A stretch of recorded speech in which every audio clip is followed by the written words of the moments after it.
Hey there, Shrine Runners! Hello, and welcome to the Fox Shrine. I'm Araxis, your host, and tonight we're going to be playing more 100 Line. Hope everyone's doing alright. I'm doing reasonably well. Still a little bit cold, but thankfully, having a smaller room and a heater close to me helps a fair bit with that. Absolutely. Yeah. Hey there, Sophie. Hope you're doing well. Other than that, I don't think there's too much else. I suppose I'm a little bit annoyed about something going on this weekend, but shouldn't affect my plans too much. I'll be get to play some BattleTech with friends, and that's always a fun time. Anyway, without further ado, let's get into the 100 Line, shall we? Alrighty then. As per usual, do let me know if there are any issues, and let's continue this 100-day defense of our wonderful academy, shall we? Now, I think we haven't looked around the room yet, so... Yep, sometimes I get strange feelings if I lie on the bed for too long. I'm a guy, it's natural. No. Are the battle announcements that show up on this monitor part of the defense system? Probably. Hey, Ada. How you going? There it is again. A totally open, unobstructed sky. Still can't get used to it. Every time I look up, it's like a reminder of how bizarre this whole thing is. Hey there, Bear! I do understand that, certainly. If you've got a little bit of an issue with the Dang It Ron Paul style, then, I mean, this isn't going to change things for you. Like, it's Dang It Ron Paul, right? I do enjoy the game. It does have a lot of Kodaka's writing influence, obviously, but Uchikoshi also has his hand in the writing too, which is awesome. To sort of balance out some of the the character insanity that Kodaka does. And yeah, honestly, I do quite enjoy this. I've played a couple of dozen hours off stream, and then I was sort of like, you know what, let's play it on stream. Let's finish it off that way. Although technically I still haven't finished the first route off stream, so I feel like that's all right. It would be nice if it had full voice acting. I decided to check in both English and Japanese. It's both partial voice acting. They do a good job both ways. But honestly, I hope they didn't sink their company. I hope enough people do buy the game that they don't have to go bankrupt or anything. Because everything I still hear from news articles, it's yeah, this is we spent a whole lot of money making this. We're insane. Still, yeah, I still can't. Yeah, we already did that. Seeing the sky gives me this weird, uneasy feeling. I could get sucked up into it and keep falling forever. If I stay here for long enough, staring up into infinite space like this start to feel normal? Yeah, I try to keep up with those things, especially with Uchikoshi. I quite like him. He's actually fairly sociable if you can talk to him on social media. I remember getting into a discussion with him about how to fix the human race. He suggested biocoding people to not be able to kill at all, and I countered with just increase the empathy for people. That's lots of ways for humans to screw themselves and each other over without, like, even if they can't kill each other. But if people actually care for each other, empathy. I think that's a way better way to fix humanity. The sky only rarely lets you fall and disappear into it. Usually that's when there's a black hole in the system. Let's be careful about those. Or if you're a dwarf. No. There's no way I can get used to something so unnatural. I'd rather go back to my nice, safe little life in the residential complex. Alright. Nothing here. No, got a Surrey over there, so let's go over there and go say hello, shall we? Hey, Doom. Yeah. Now, I know you must be excited about getting to live in an awesome school like this, but don't let your guard down. The invaders are still out there. You soldiers are basically immortal, though, so you've got nothing to fear from them. Hey! Right.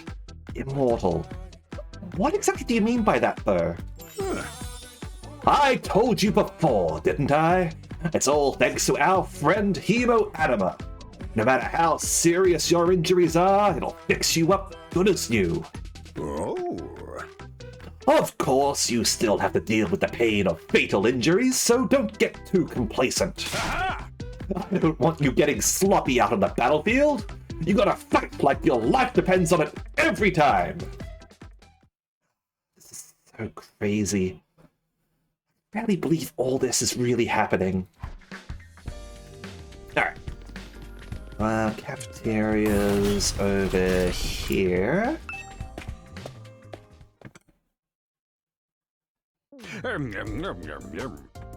All right, everybody, dig right in and get yourselves all fueled up. Didn't you hear me? I said dig in. This is no time to worry about proper table manners. The opportunity to call it emo anima was right there. But that doesn't get the blood reference in there, considering all the blood that happens in the transformation sequences. Although, hey, like, I could see one of the characters calling it emo anima as a joke, right? Dig into what? Half of us are stuck with dry bread again. Personally, I'm grateful we have anything to eat at all. We've had days in the TRC when we had to make do with much less than this. Brother dearest, please. I don't want to think about that. Let me guess. If we want anything more substantial, we have to agree to fight.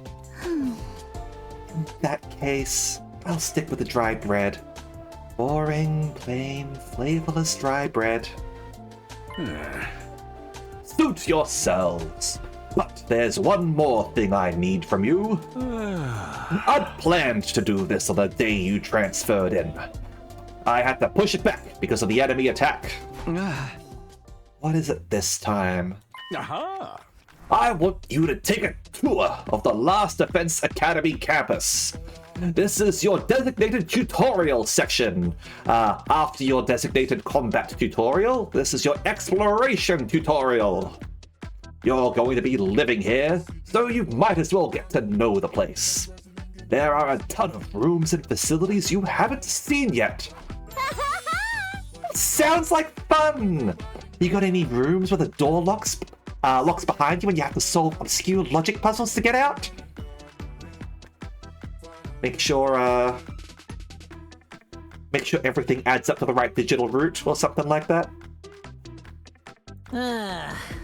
If there are, you can go in on your own. Oh. This is no ordinary school, you know? You're bound to find something to surprise you. Hey. So, once you've finished breakfast, put on your walking boots and go explore your new home. I feel like we're playing right into Surrey's hands. We should probably try to get a better idea of what kind of place this is. Might even turn up some clues about what that special something we're protecting is. Well, no time like the present. Let's take a look around. Alright, everyone's dispersed. Let me try one. This pineapple? Alright. Got a little bit of different dialogue here. I feel like having cup noodles right now. Would this machine feel sad if I said that? There are veggies and meat inside. Any sort of cuisine is possible. Never gone fishing before. How if I stick a fish hook in here? Alright.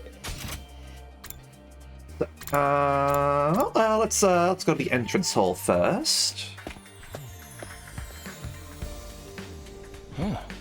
Ah, Numi, you came to check out this area too?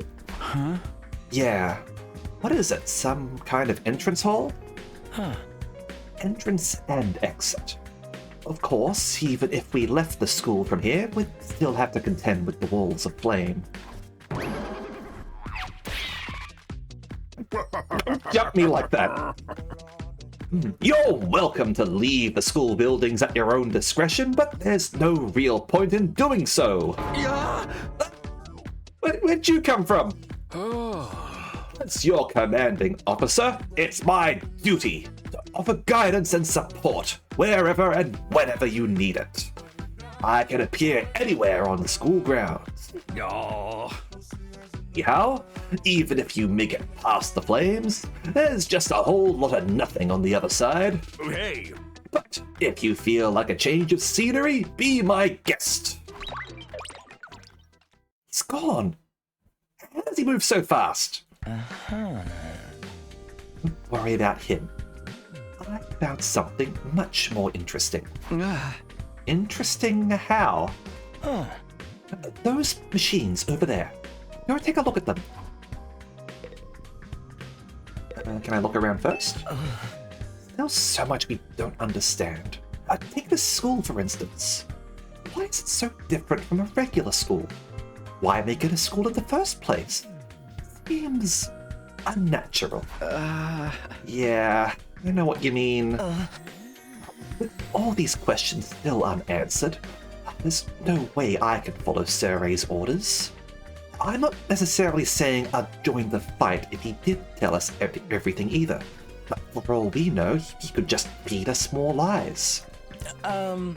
Whatever it takes, I swear I'll find a way out. Not just for me. I'll get us all out of here. Well, it'd be great if we could find an escape route.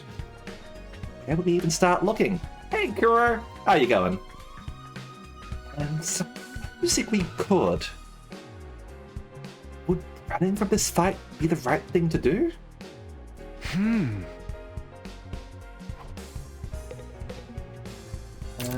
Oh. Shoe lockers? Makes this place look like a real school.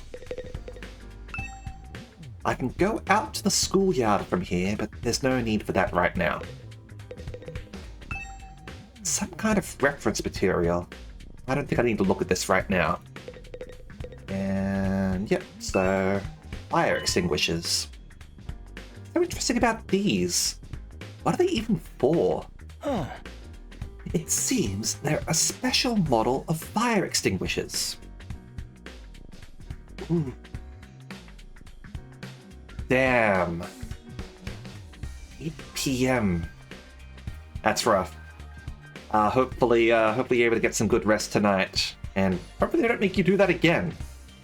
Well, I mean, it sounds like they do make you do that again fairly regularly, unfortunately. Hopefully they stop doing that all the time. Huh? Fire extinguishers? Aha. That's right. I put them here so that you can use them to go exploring. Yeah. You again. Ah. Would you mind telling Takumi what you told me? No sooner said than done.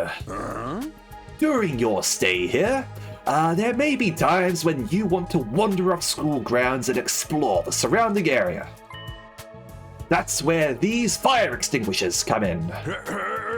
With a little help from your Hemo Anima, you can use these to temporarily put a hole in the wall and open a way forward. Whoa, wait a minute. You're saying that we can actually put out the Undying Flames? There's nothing stopping us from just using these and just getting out of here? Yeah, and your pal Outski had the same idea, but there's nothing but ruins out there. Just ruins? You might find useful bits and pieces among the rubble, or maybe even some items that you can still use in the old towns. If the invaders don't get you first. There's invaders out there? Oh, sure. Oh, the place is crawling with them. The wall of fire's there to keep them out, remember? Oh, not only that, but you can't be revived if you die outside school grounds. It's a dangerous business going out the door and into the unknown. And we're a long, long way from the Tokyo residential complex here. Oh, you'd never make it on foot, so don't even think about it. Oh, so much for that idea. Coming up with plans to escape will only lead you to despair. I'm sure you can find a much more productive use of your time. Like focusing on protecting the school, and by extension humanity, for the next 99 days, and ensuring a peaceful, harmonious future. You all want this story to have a happy ending, don't you? So, beyond the wall is just ruins. At least we have hope now. There's a way to get past the flames. It's a way for us to get home. Weren't you listening just now? Sorry, said that we're too far away from the complex to make it on our own. I wouldn't put too much stock in anything he says. In fact, isn't it a little suspicious he went out of his way to let us know that? There must be some way to get back to the TRC. He's just hiding it from us. Personally, I think the truth is the exact opposite of what he said. The best use of our time isn't following his orders, but finding a way home. I refuse to believe that the future of humanity could possibly depend on us. We'll get out of this somehow. That's the idea I'm putting my faith in. It sounds like Ato's determined to defy Surrey to the very end. To be honest, I can't say for sure that he's making the wrong choice. That's what makes this so hard. Yep, so fire extinguishers harness our Hemo Anima to put out the Undying Flames for a little while. We're supposed to use them when we want to explore the surrounding area, but according to Surrey, there's nothing but ruins out there. We might be able to find some useful items and materials. We still have to worry about being attacked by invaders. We can't be revived if we die outside school grounds, so we probably shouldn't go outside without being fully prepared.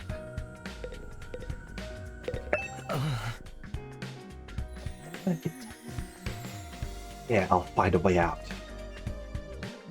Yeah, not just for me, I swear I'll find a way out for all of us. Alright. Let's, we saw that, what's his face? Shoma was out here as well, right? Yes? Is something wrong? Oh, I'm in your way, aren't I? I'm sorry. I should know better than to take up valuable breathing space. It's fine, Shoma. You're not in the way. I just wanted to talk to you. I'm warning you. Talking to a feeble-minded dweeb like me will only leave you worn out and frustrated. I mean, honestly, the way that you put yourself down all the time does make me frustrated. I'm gonna be real. Not to mention how your reputation will suffer from being seen with me. My unpopularity as profound as mine might be contagious, you know? You're really better off ignoring me like everyone else. Don't think of me as a person, but think of me as a pile of garbage that randomly makes noises every now and then. I kinda spaced out partway through what he was saying. I think it boiled down to don't talk to me, though. Ah. Reputation. Yeah, okay. Strange room. That's over here. Okay, cool.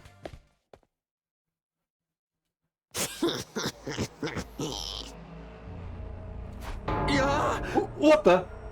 Oh, it's you, Daramy. Huh? What are you doing alone in the dark here? The lights working? Looks like they're not. But it's cool. I actually prefer it this way. The real world is a little too bright for me. Hard, bright, and violent. Sometimes just getting through it is a real drain. I don't know about that. For me, spending all day in this kind of darkness would probably be much worse.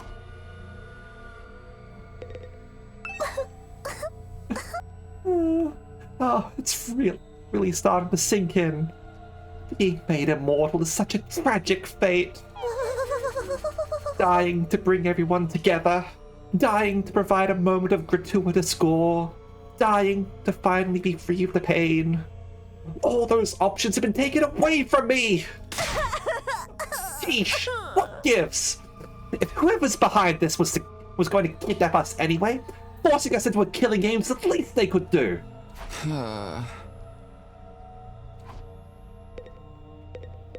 Oh, Daramy. Anyway, got some interesting pods over here. Reminds me a little bit of like Virtue's Last Reward or something. Sure is a lot of fancy equipment in here. I wonder what it all does. Oh, I've seen these in movies and stuff. You climb inside the pod, fire it up, and your consciousness is transported to another world. Like Tsubasa Chronicles. Like virtual reality? They are so advanced. You get to leave your old life behind and live in a world totally tailored to your whims. Wish I had one of these at home. Sounds a little too good to be true. Looks like this one's broken though. Just like me. I've tried every button and switch I could find, but it won't turn on. Is it okay for us to be touching stuff without really knowing what it does?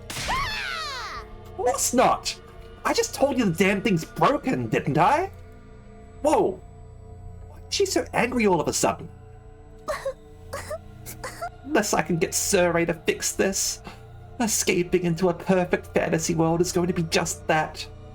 A fantasy. She's crying? I can't keep up with this girl's mood swings. More importantly, is this machine really broken? I can't tell myself. Guess I'll just take Daramy's word for it. Not sure what this machine does. Can't get it to turn on either. Guess it's broken. How many pods are here? 1, 2, 3, 4, 5, 6, 7, 8, 9, 10. 10 pods? How many characters are there? 1, 2, 3, 4, 5, 6, 7, 8, 9, 10. Yeah, there's enough pods for all of us. Just quickly go over what everyone's into. Takumi likes sleeping in and dislikes studying.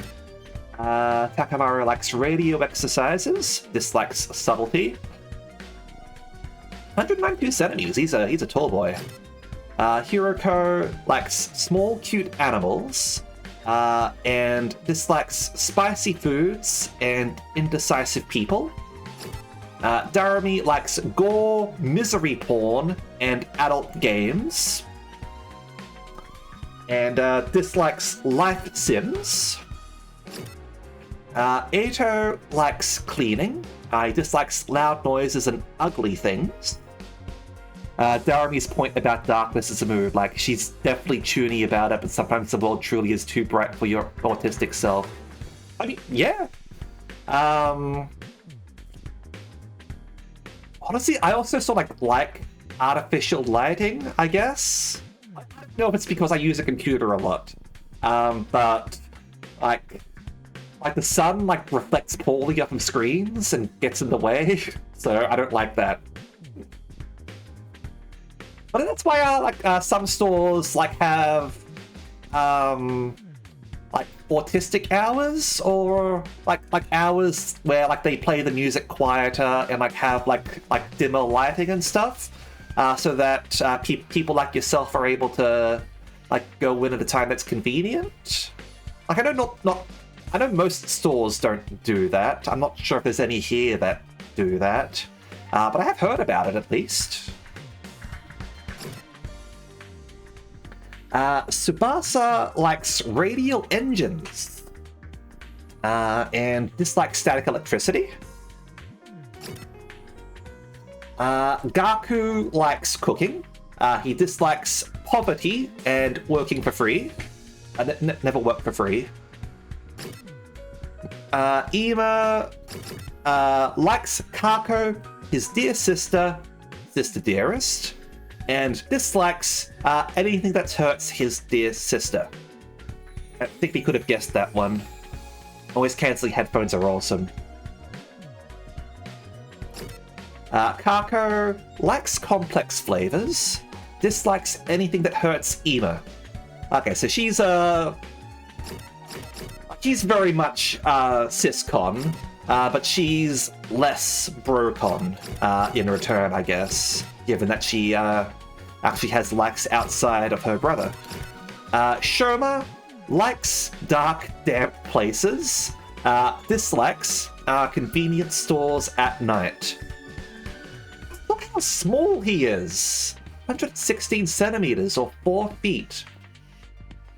Yeah, he's tiny. Alright.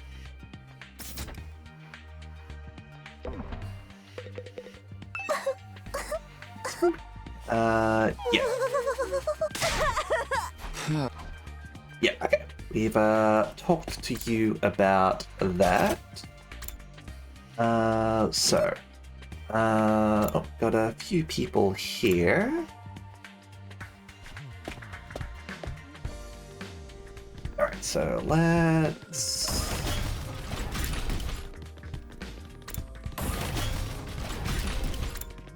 where are you?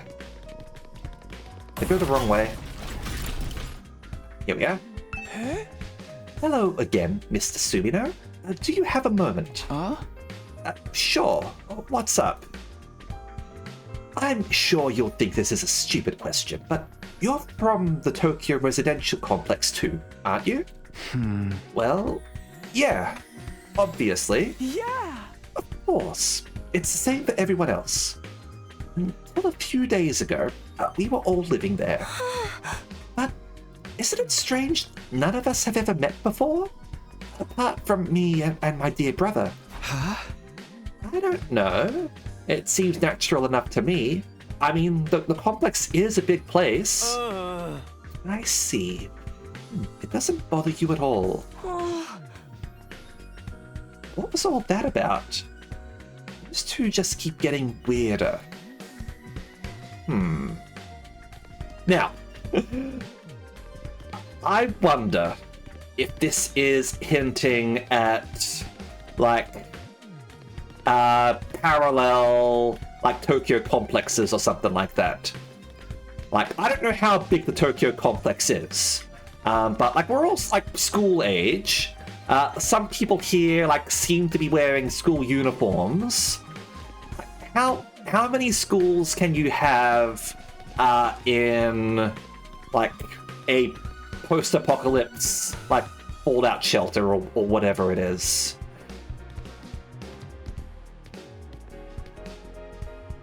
Turns out that Tokyo is very complex. Like, I suppose, like, if it is Tokyo size, then all right, you're not going to be able to meet like every person in Tokyo. That's very reasonable to not have met each other. But again, we're talking about like an enclosed shelter here, and it looked like there was a reasonable amount of space. Like it wasn't like people were like packed in, like like the walled city of Kowloon or anything. So... I don't know. I don't know.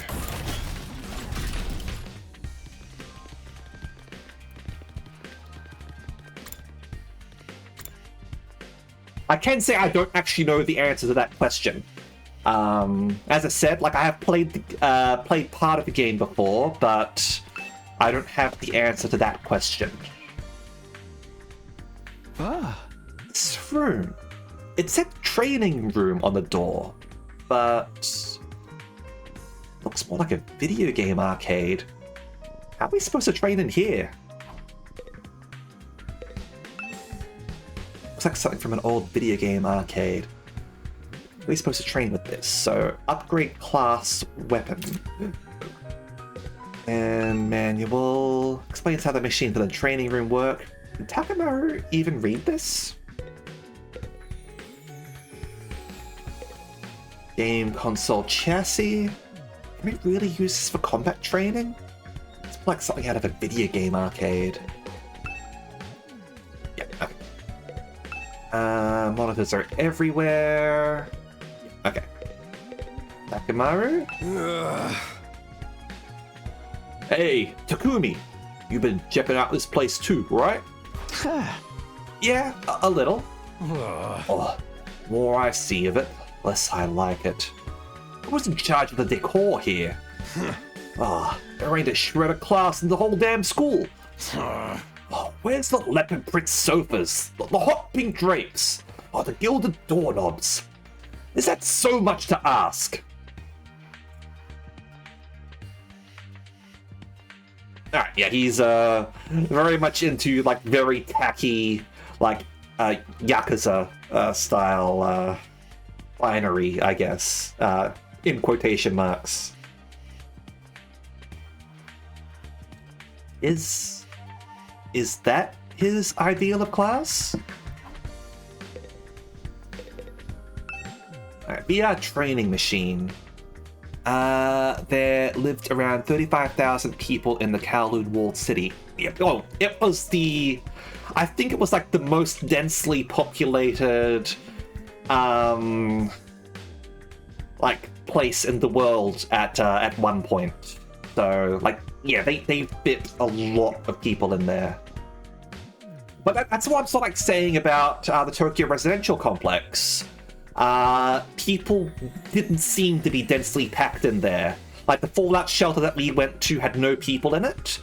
Like, the streets weren't packed. Like, it looked very, like, it looked like, almost like 1950s America.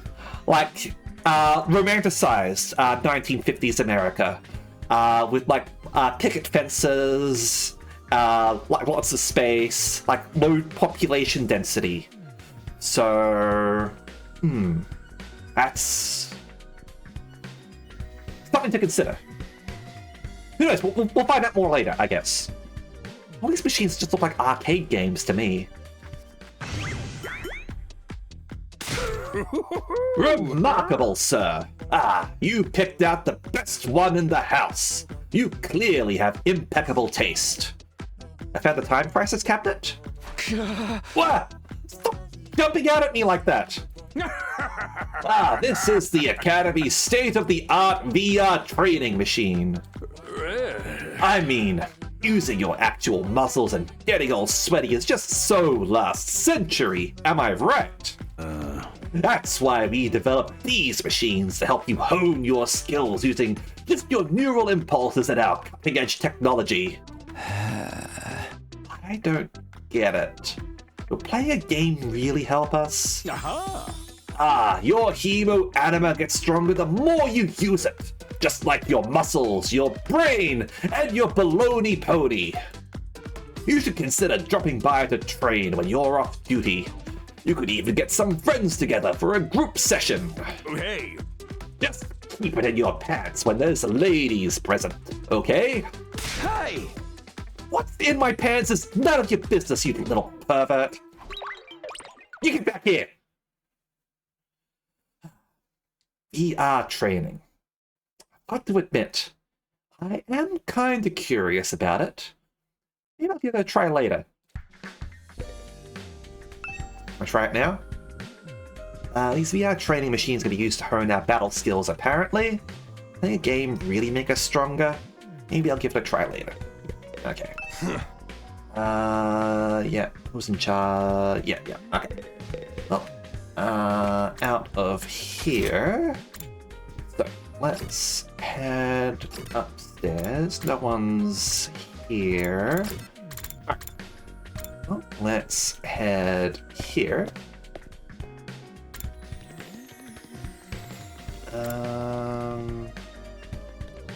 Well, let's start with the infirmary. We'll make our way around. This must be the infirmary. What do I think infirmary? This definitely isn't the kind of room that comes to mind. Though I guess that could apply to any part of this school. Takumi, wait, don't touch that! Huh? Why not, Takumi? Because it's a machine gun that's pointed like... It's a sentry turret! Look up there! There's a surveillance camera with a machine gun mounted to it. Keeping watch over that equipment. I mean, multiple Gatling guns there. Machine gun? What's something like that doing here? I don't know, but be careful.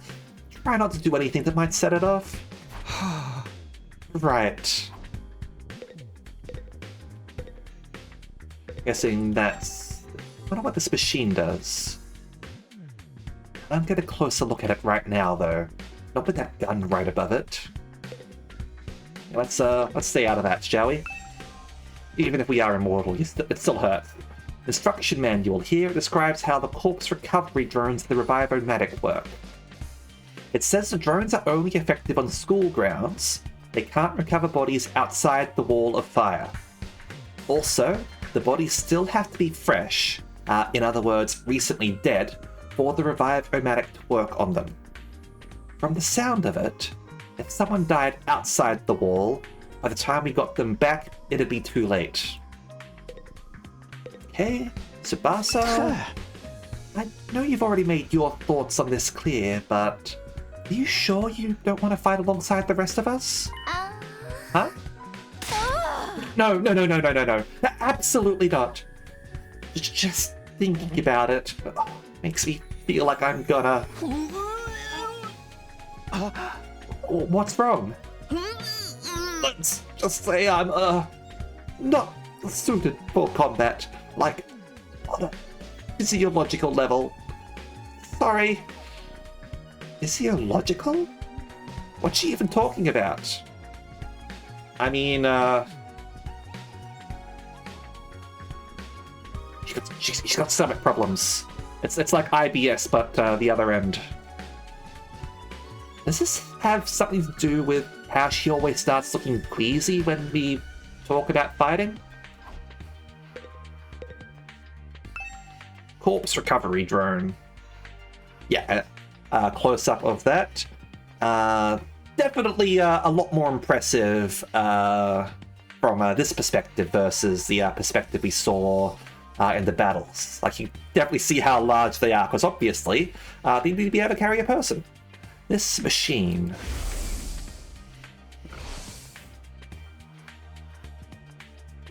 Same flying coffin that rescued Darami from the battlefield. Duray called it a corpse recovery... something. When a member of the Special Defense Unit dies in action, the corpse recovery drone will automatically retrieve their body. That's what the manual says, anyway. It's all completely automatic, huh? So, drone beams person up and then throws him in the big ball thingy. And then another person comes out. Are they cloned? Like, no. I suppose they're not cloned. Like, if they need to be recently dead, then like it probably isn't them cloning like people to replace them. I would assume, at least. Beam me up, Scotty. Well, I mean, she's our engineer, right? So, like, she said that she worked at her grandfather's like mechanics shop. She's into rotary engines. Sorry, not rotary engines. Radial engines. Yeah. Seems like it. When the school's defense system detects one of us has died. Sounds so creepy saying that out loud. Spinny corpse goes in, spinny person goes out. Yeah, boat goes binted. Anyway, when that happens, it launches a drone to find the body and brings it back to the infirmary. And once it gets here, you see that big machine over there. According to this, it's called a Revive-O-Matic. It's got data on all of us right down to our genetic code. It cross-references those records to figure out who's in the pod. From there, it uses some kind of ultra-complicated process to reconstruct the body back to its original state, and then we're alive again. Just like that. Reconstruct the body. Maybe we are clones, but then why does it have to be recently dead? Why does it have to verify who the victim is first, though? Maybe so our enemies can't use the machine if it falls into their hands? Asa really gets a chance to show her serious side when machines are involved. This sure is amazing tech. Still can't figure out the exact mechanism it uses to instill life back into the body. I'm not satisfied writing it off as just the Hemoanima did it. A wizard did it! Makes it sound more like magic than real technology. While we're on the subject, Hemoanima itself is pretty fishy. It's supposed to infuse our blood with a special power, right? How does it do that exactly? Maybe we'll find out more about it someday. Not unless me and the other holdouts agree to fight too. Sorry, but there's no way that's happening. Obviously. Who's in charge of picking the members of this unit? What kind of criteria did they use to fix on us? That tells me the only way to find out is to keep fighting. Just keep going in circles here. Alright. Yeah, not suited for... yeah. Okay. Corpse recovery drones. One of us dies. What about being sent to the battlefield and brought back to life? Still sounds like something out of a sci-fi story. You best start believing in sci-fi stories. You're in one. Okay.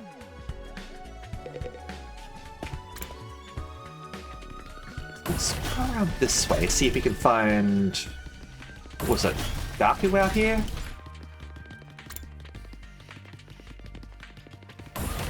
Oh, it's in the other direction, wasn't he? Oh, no, here. Yeah, here he is. Oh man! I gotta get out of here. I can't wait 100 days. What's work gonna say about this? I can't just take 100 days off out of nowhere. Oh, they'll fire me for sure. Huh? Oh, you have a job? What? That's so hard to believe? You saying I'm so poor I'm probably too stupid to find work? Don't look down on me, Mr. Richie Rich Richardson. Or if you're gonna look down on me, do it by giving me money. You have to get offended at everything I say. Besides, my family's not even all that rich. Not all that rich, he says. Listen, you can call yourself comfortable or middle class or whatever. Won't change the fact that we live in totally different worlds. If I don't work, I don't get paid. And if I don't get paid, there's kids back home who go hungry. You support your family all on your own? What? You feeling sorry for me now? Huh? Good. You should. But my regular life was hard enough already. Bringing me here on top of that is overkill. It's unfair, right? You think so too, don't you? Can't you talk to Surrey and get him to send me home? There's gotta be exceptions for special family circumstances. It's the law. Should be sent home right now. Yeah. I don't think that's gonna happen. I know. It was worth a try, right? I mean, maybe you could, like, when you conscripted for war, like, you get paid, right? Like, maybe you can, talk to Surrey about, paying you. And, then that'll be okay, right? Although, like, fix some of your other attitude problems. Like, okay, I get that you're poor, but, like, some of the stuff you said earlier was pretty, like, rude in general. But even if I am stuck here, I'm not fighting anyone. No battle maniac. I just want to get through this without getting hurt. Once Gaku gets going, he just keeps working himself up more and more. I should probably leave him to tire himself out. Okay, was there a... No, it's just you here. Gotcha. Alright. So, we've got the war room over here. And there was that other room that I think I walked past before. That's a large monitor. Did it show our battle yesterday? There's another machine gun up over there. Is this a surveillance camera? What's that attached to it? Machine gun? What's something like that doing here? Oh, don't mind that. It's just a little automated security blaster. We need something to defend the defense system, you know? I wouldn't want any of you damaging this equipment in a moment of youthful high spirits. I was about to say, like, the guns... Like, we established that Hemo-Anima's the only thing that kills the invaders, right? So, the guns aren't for them. They're for us.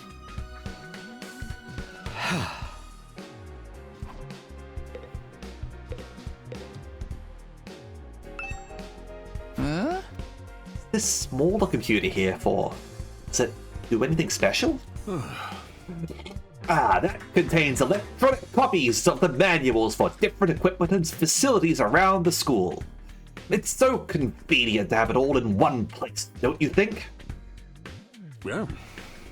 This stuff can get pretty technical, though. You might want to get one of your smarter friends to explain it to you. Hey! Hey, did you just call me slow?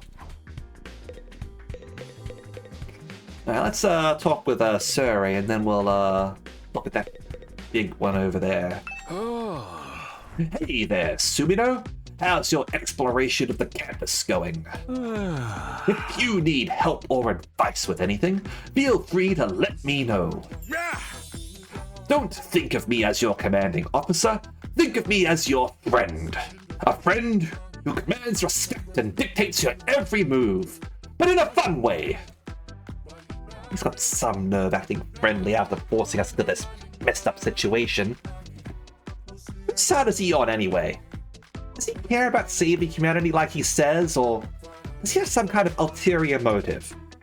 I mean, he did give us the power to defend our childhood friend, like, earlier. Like, I don't think he, like, let the invaders into, like the Tokyo facility or anything like that. So... Although again, why did he choose us? Ooh, did you come here for another explanation of what your Hemo-Anima can do? This power is the key to your success and survival here at the Academy. It's worth your while to have a firm grasp of the basics. You know what, for completion's sake, we'll say yes. Look, Hematomorphic infusion blades you all carry, infusers for short, are the pinnacle of human achievement and ingenuity. When you stab it into your heart, a miraculous power flows into your body, transforming your regular old blood into superhuman Hemo-Anima. By harnessing that power and shaping it into physical form, you all gain access to your class armor and class weapon. Class weapon is your manifestation of your own innate strengths. Each one is just as unique as you are.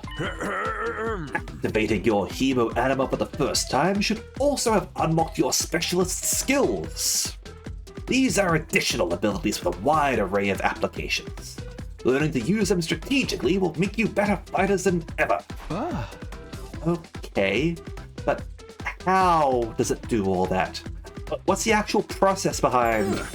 Oh, don't get so hung up on the details. Surrender to the heat of battle. Yell, "I am thou," or something, and just go with it. Yeah. And that's the end of my totally comprehensive explanation. If there's anything else you don't understand, you should probably resign yourself to remaining ignorant. Now remember, mono means one, and rail means rail. And there's your extensive 2-week course on how to run a monorail. But this power is so miraculous or whatever, why give it to regular students like us? Why were we chosen? All will be made clear when you convince the whole group to join the fight. But not before. I should have seen that coming. I mean, like, telling the rest of the group now might convince them to join in, so, you know, a bit of a quid pro quo. Aha! One more thing. While you're here, want me to go over the Undying Flames again? That wall of fire outside protects the school from a lot of threats, but it'll hurt you just as bad if you get too close. Yeah, and again, completion's sake. True to their name, the Undying Flames never run out of fuel and can't be smothered or extinguished by ordinary means. However, the flames only affect organic matter. They don't damage the surrounding buildings, rocks, or anything like that. So, could we... What if I were to, like, enclose myself in, like, a trash can or something, and someone were to roll me out, like, past the Undying Flames? Like, would the trash can protect me? Or anything like that? If you and your friends were to drive a car through it, it'd only be the people on the inside that would get burned to a crisp. Alright, well, that answers my question. Thanks, Surrey. They ignore regular physics and run on their own rules. Are they magic or something? The Undying Flame barrier has a radius of a little over half a mile, with the Academy at the very center. I mean, if this is Tokyo, shouldn't we be using kilometers? Just saying. The wall itself is a 30-foot thick. It's 30 feet thick. Again, like, Tokyo, we should be using meters here. Blocking out even the most powerful of invaders. What are these fucking freedom units doing here? Or at least, that was the case. More recently, the enemy has developed a special means of getting through. You'll confuse the Americans. Fuck it, they can adjust to the rest of the world, alright? Everywhere else uses the metric system. Lucky for us, the flames can sense them coming, and automatically shift the school into defense mode when they do. At the same time, an alarm is set off to let all of you know it's time for battle. So when the alarm goes off, the enemy is already on their way. The invaders always leave a day or two between attacks. It's my guess that their means of getting through the flames takes time to prepare or recharge. We haven't been able to deduce any consistent patterns, though. You should assume that the next attack would come at any time. One more thing. The wall only goes so high, but there's no danger of anything flying in. If the flames sense something trying to pass over them, they'll form a fiery hand and drag the invader right back down again. Oh, lovely. Aha! The Undying Flames act with a will of their own to keep the school safe. Add that to your list of things to be grateful for. Could ask any number of questions right now, but I doubt I'd get any answers. But no choice but to accept that this is the way things are now. Ah, Technically, the fiery hand has a limited range too, so coming in from space might be possible. hey! Well, so long as the enemy doesn't think of that, we should be fine. Alright, so at some point the enemies are going to come from space. That's 100% going to happen. Alright. You've made it... Alright, so we've got a bit of an ad break right now, so we'll pause the game here for a little bit, and we will resume in a few minutes, okay? See you shortly, okay?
All right, we have returned.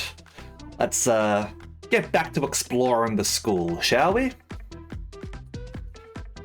All right, you've made it very clear how well defended this place is. What I really want to know is, what's it all for? What are we protecting here? I told you before, didn't I? You'll learn that once you get the non-fighters to start fighting. Lovely. You come here for another explanation of what your hero Anima can do? Let's, yeah, no. We're done. You can skip the dialogue if you want, but at least pretend to listen. Oh. Alright. He forces you to listen. That's, Alright.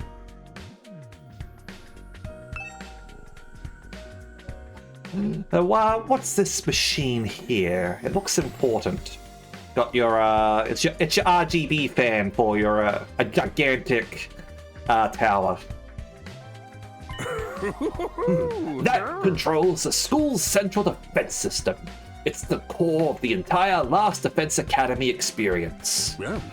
Without this, there's no early warning system, no defensive barrier, no automatic battle prep, no nothing. Oh. It controls battle functions like defense mode and radar, along with more everyday stuff like electricity and water supply. It's a true supercomputer that keeps all aspects of this school up and running without any need for extra engineers or maintenance staff. Hey there, Drago, how you going? Huh? All completely automatic, huh? Whoa. I can tell what you're thinking. If it's all automatic, what do we need Surrey for? But my role here is just as important as the computers. No one can motivate you or affect your morale like I can. He's right about that, but not in the way he's thinking. Yeah, this crazy-looking machine is a supercomputer that handles the school's defense system. More than that, basically keeps the whole school up and running. Battle functions, everyday stuff, fully automatic. Yeah, that's just great. Alright. Well, that sitting putting in your transfer request. Alright, well, all the best with that, Drago. Hopefully that goes well for you. Anyway, over here. Oh, What in the... A surprisingly stately door stood in the middle of an otherwise nonsensical looking space, defiantly blocking the way forward. The hallways and classrooms of this school were all pretty strange, but this put them all to shame. It wasn't so much the door itself that was out of place. What was in front of it? I mean, that door is pretty out of place, right? Like, you got like a freaking like Tory gate, and like an ominous like door with a big symbol on it. Like, maybe we do have like Adam or Lilith or something, like trapped behind the door over there, and like letting them out will cause the end of the world. Don't care about climbing the ladder. Peaceful job, good work-life balance. Absolutely, Drago. 100%. I have no interest in climbing the ladder. I just want to cruise through life. Just have enough. I don't need like a stupid amount of money. Just enough for some, just the basics and a little bit extra so that I can treat myself. And I'm good.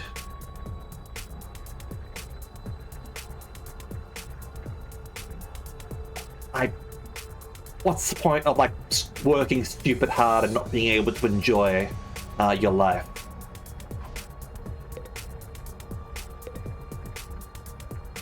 The Ring of Fire. Tell me, what was it that made you decide to fight after all? Well, once Sir Ray started talking about people we care about being in danger, it didn't feel like I had much of a choice. So, you did it to protect those close to you. How very... normal. Normal?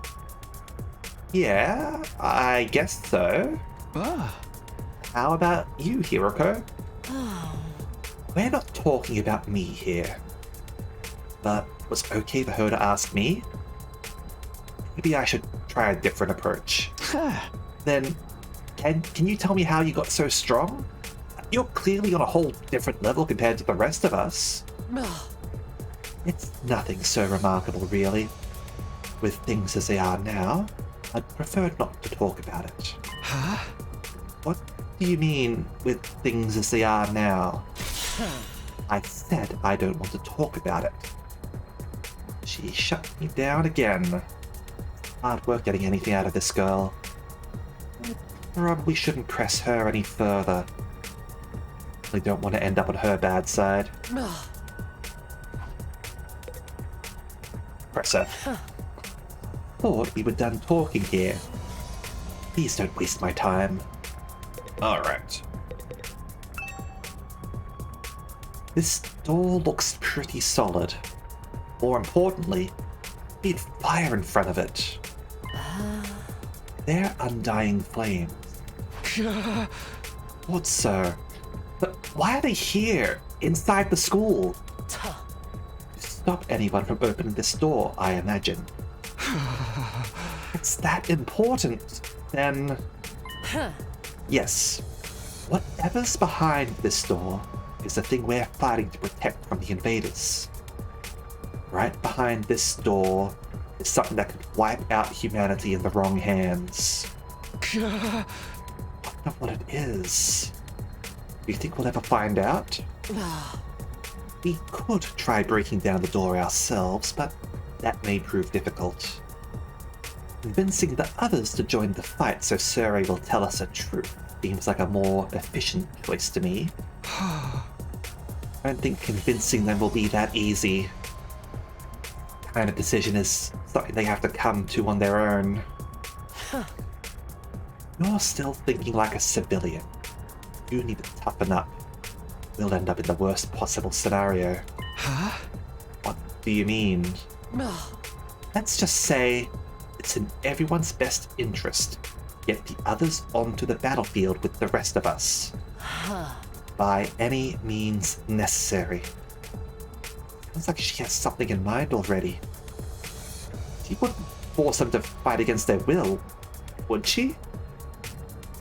We may not have known each other very long.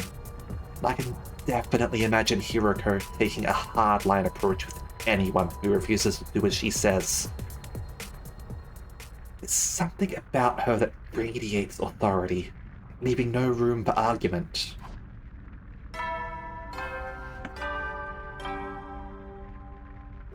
Hey there, troops! How's your tour of the campus going? I figure it's about time you met back up and compared notes. Report to the cafeteria immediately! I'm not too crazy about dropping everything to do what he says, but I've pretty much finished looking around anyway. Guess I'll head back to the cafeteria.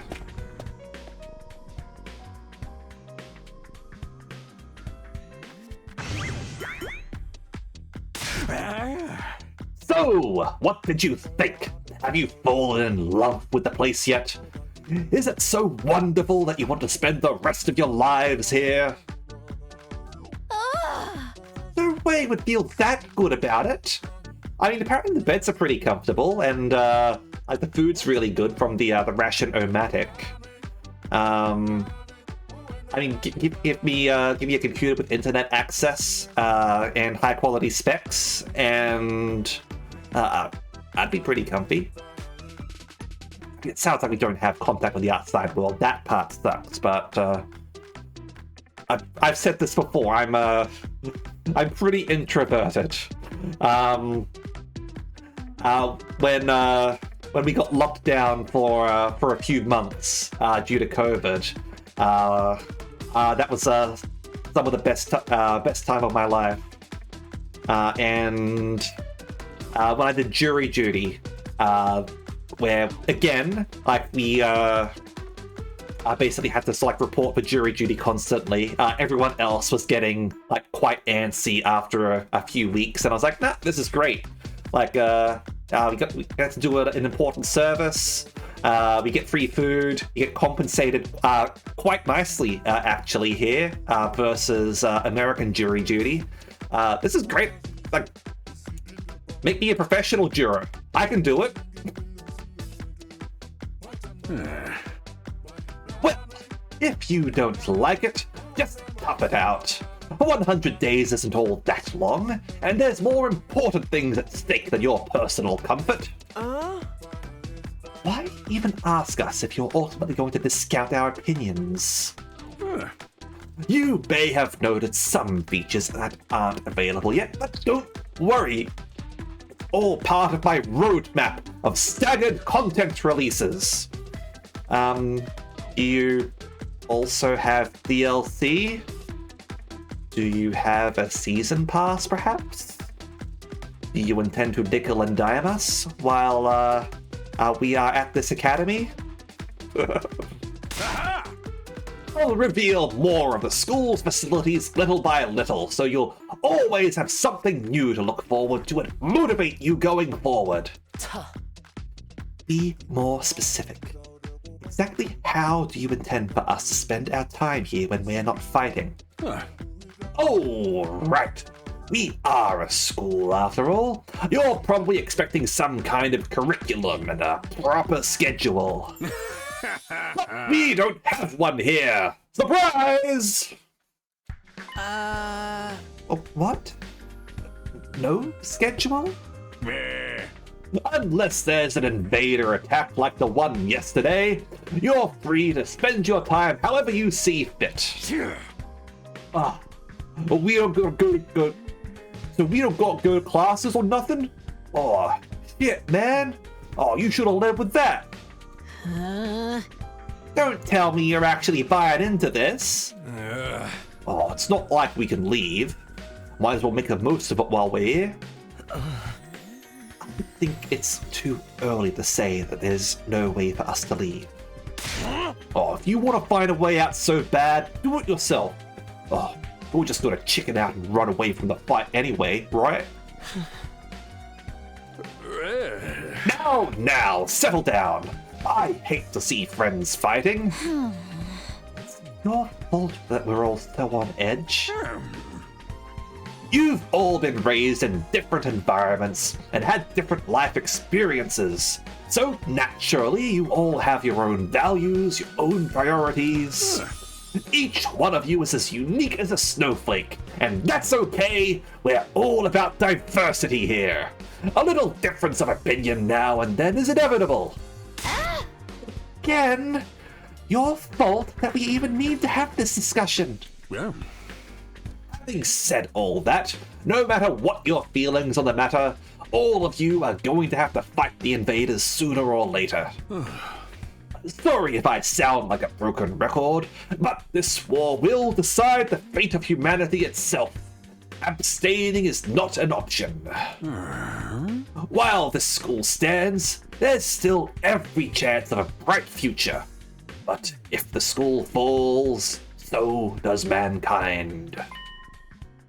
The invaders will massacre every last one of you, and then they'll move on to your loved one.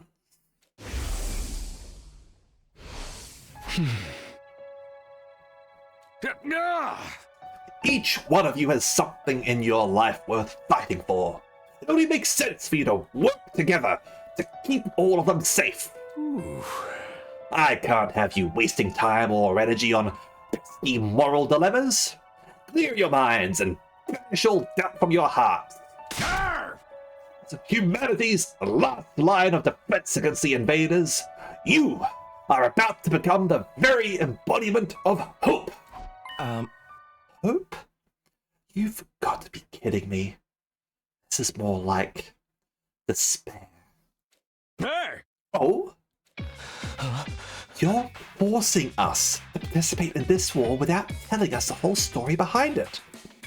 Who knows what else you might be keeping from us? Saving humanity sounds like a worthy cause, but we've got no guarantee that's really what we'd be doing. As for the thing we're supposed to protect, if it even exists, how do we know that it's not actually something even more dangerous than the invaders? Not to mention the hero anima.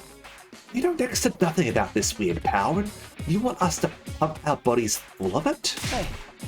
Until I get some answers, I'm not believing a single word that comes out of your mouth. I mean, that's a little bit of a contradiction there, Ato. Like, I get that you're stressed out, but until I get some answers, I'm not believing a single word that comes out of your mouth. So, if he provided some answers, you're not going to believe him because that came out of his mouth. So, Yeah, you kind of put us in a bit of a bad spot there, buddy. Oh, we've been over this before, man. He said he'd only tell us if you guys agree to fight. I can't agree to fight until I hear the whole truth. We're going around in circles so much, it's making me dizzy. Yeah. We won't make any progress like this. Alright. If it's the truth you want, that's what you'll get. I'll tell you everything. You're going to tell us? Just like that? No. Oh, I never meant to keep the truth from you for all that long. I was just using it as a bargaining chip to motivate you. But it looks like that plan backfired. At this point, I can only salvage your trust in me by giving you the full story. And you'll really tell us the truth? The whole truth? And nothing but the truth. Or at least I'd like to, but this isn't the kind of decision I can make on my own. Yeah. What say we table this discussion until tomorrow? So, there are more people involved in this than just you? We'll expect you to tell us about them too. Yeah. I'm sure you will. I'll run it by the higher-ups. If I tell them this is the best way they get you to fight, they'll probably go for it. Huh? Although I might have to talk to you individually instead of telling everyone all at once. I'll do whatever I can. Come find me in the war room tomorrow morning and I'll let you know what the brass says. Hey. I've got a lot to do, so I'll call it a day here. See you tomorrow, bright and early. With a cheery wave of his stubby little arm, Sir disappeared. Oh. Never thought getting the truth out of him to be this easy. I mean, like if he is like on the up and up, like he is saying, then it makes sense that he would want to negotiate to get people to fight. So, Bye-bye, my child soldiers, indeed.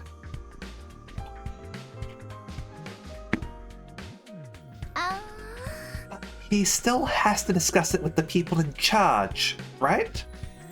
He could come back tomorrow and say they shut the idea down. I hope you're all ready. If we learn the truth tomorrow, we'll have no more excuses to stay on the sidelines. No excuses? We'll see what happens after we hear what Sir Ray has to say. We can all talk it out and decide on the best course of action then. Yeah, you're right. We can't decide on anything until we know what's really going on. You're hilarious, Mr. Mariko. You clearly have no intention of fighting, no matter what happens tomorrow. Shut up! I bet you don't either. With nothing more to discuss, we left the cafeteria and headed back to our rooms. Tomorrow morning, Sir will tell us the whole truth. Can't even imagine what it might be. Who gathered us all here? What are we fighting for? I only hope everything will make sense once we know that.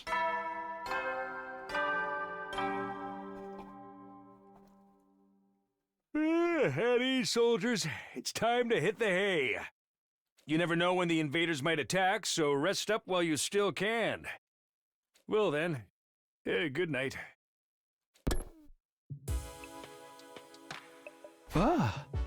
So there's a nighttime announcement too, just like the morning one. I thought it would be a much longer road to learning the truth, but hopefully by this time tomorrow we'll know everything we need to know. It probably won't be the end of our problems, but it'll be a step forward. At any rate, there's no use worrying about it anymore today. I'll discuss it with the others once we've heard from Sure. Huh? For now, The only thing I can do is wait for tomorrow to come. With nothing else to do, I decided to call it a day. I got into bed and was soon fast asleep. Duts.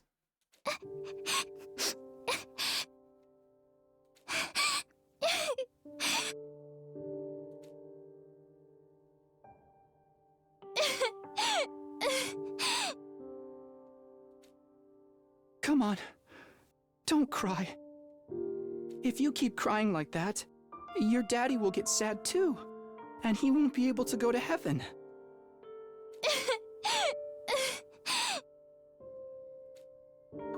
We were only in kindergarten back then. Karawa's dad had just died. He and Kara were driving over to her mum's research lab when it happened. The car crash that changed her life. A security alert had sounded and suddenly people were scrambling around, trying to get to the nearest shelter. Karawa's dad swerved to avoid someone and, well, the car was almost entirely destroyed. Her dad leaned over from the driver's seat to shield her from the impact right at the last second. By some miracle, he made it in time, and Karawa survived. But her father wasn't so lucky. After the funeral, Karawa was inconsolable. She just sat there and cried. There's nothing I could do.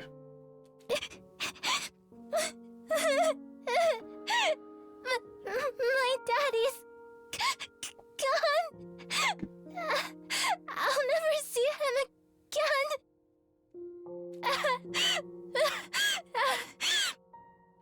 Karawa? Don't cry anymore, okay? I know your daddy's gone, but I'll be your daddy from now on, so you don't have to be sad. At least he's trying. You're too little, Taki. You can't be a daddy. Maybe, but I'm just glad you're okay, Karawa. That your daddy protected you. But I'm not okay. I got this big cut right across my tummy. The doctors say it's gonna leave a scar. It'll never go away. Not even when I'm a grown-up. I bet no one will want to marry a girl with a big, ugly scar like this. Then, when we grow up, I'll marry you. By then, I won't be too little anymore. Childhood marriage promise. That's a very classic trope right there. Huh? I'll marry you someday, Karawa. Then you'll never have to be alone. I'll always be there to protect you. And that's, I guess that's why Karawa, like, always wants him to say the line, Taki. You'll protect me? Yeah. Now that your daddy's gone, I'll keep you safe instead. So please, don't cry. Whatever happens, I'll protect you, Karawa. No matter what. I promise. Taki. Thank you. I think I'm going to be all right now. You promised, so you gotta do it, okay? Right. I need a promise. A promise to protect Karawa no matter what. I'm not about to break that promise. To keep Karawa safe, I have to keep fighting. And I'll fight. Fight.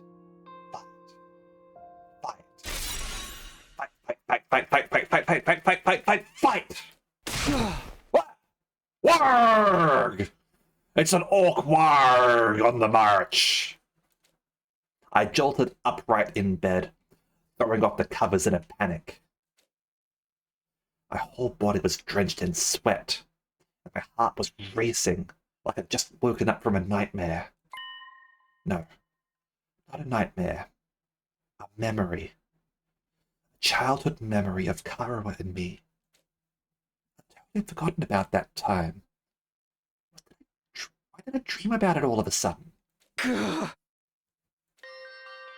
wonder what Karawa's doing right now. She probably hasn't stopped worrying ever since I disappeared. That would be just like her. Come to think of it, what does everyone back in the residential complex think happened to me? Are they treating me as a missing person, or did they assume that I died in that monster attack? I'll have to ask Surrey about that too. Huh? Sheesh. I'm wide awake now, and I'm so sweaty. Not even close to morning yet. Maybe I'll step outside for some fresh air. Go to bed. Something to get strange. No.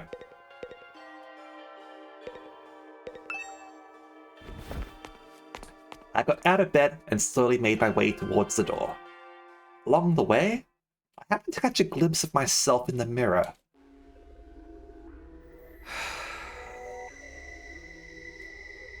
It's me. After everything, it's still you.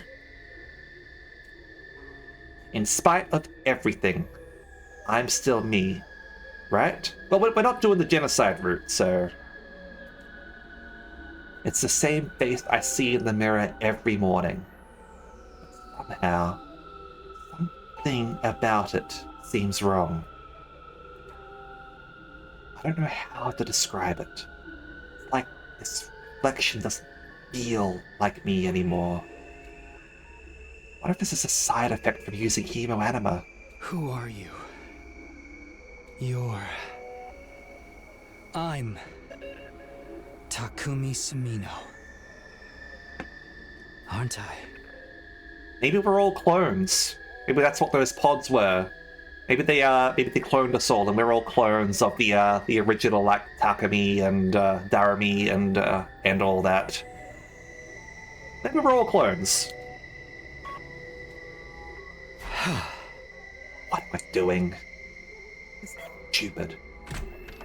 Coming back to my senses, I turned away from the mirror and walked out the door. As soon as I got outside...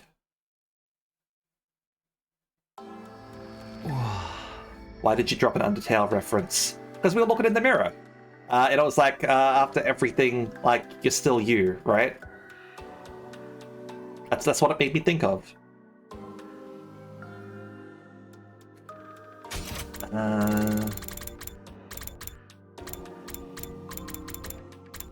Yeah, in spite of everything, I'm still me, right?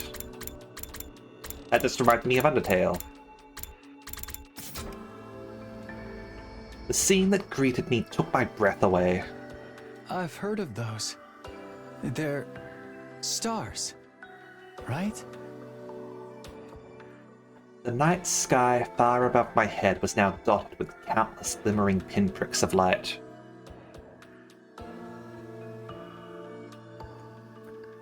I mean... I don't know the specifics. I don't remember the specifics. But, like, the dialogue with the mirror changes whether you're on the normal route or the genocide route. That's a very specific thing.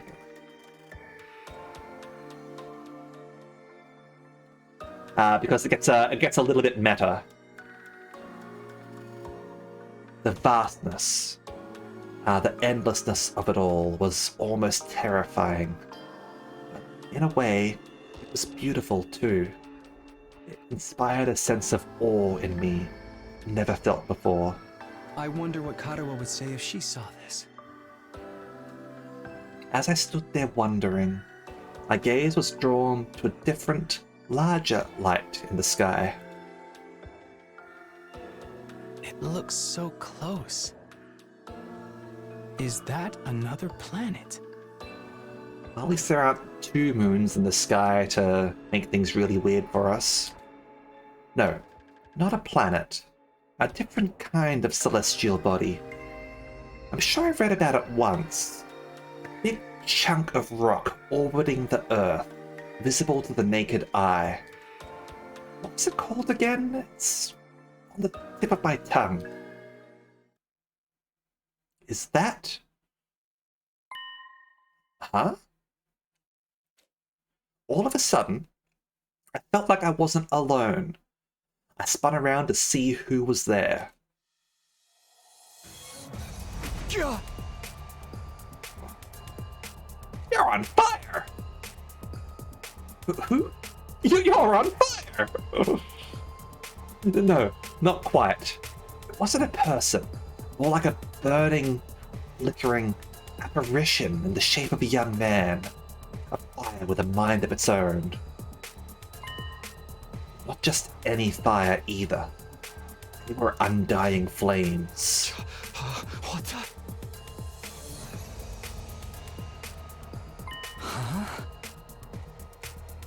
The way its mouth is moving.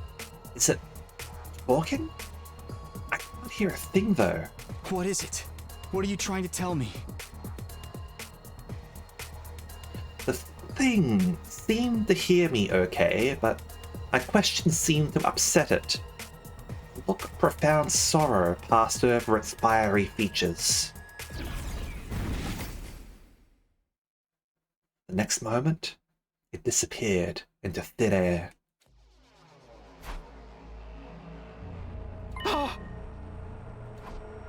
What just happened?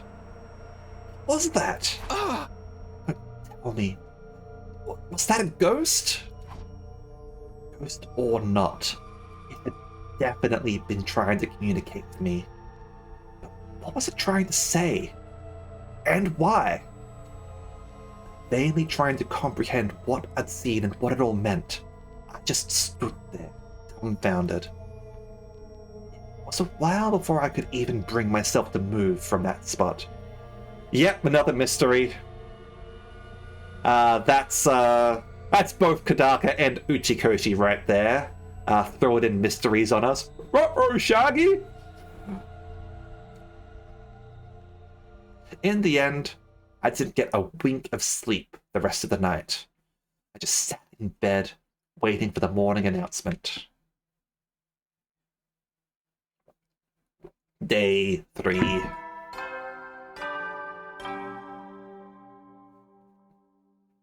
Up and Atom troops! Time to rise and shine! Get ready for your third day of active service here at Last Defense Academy! Prepare to spend another day enduring the unendurable and suffering the insufferable to pave the way for humanity's future greatness. Be ready to give your lives to protect our beloved school from the vile and barbaric enemy!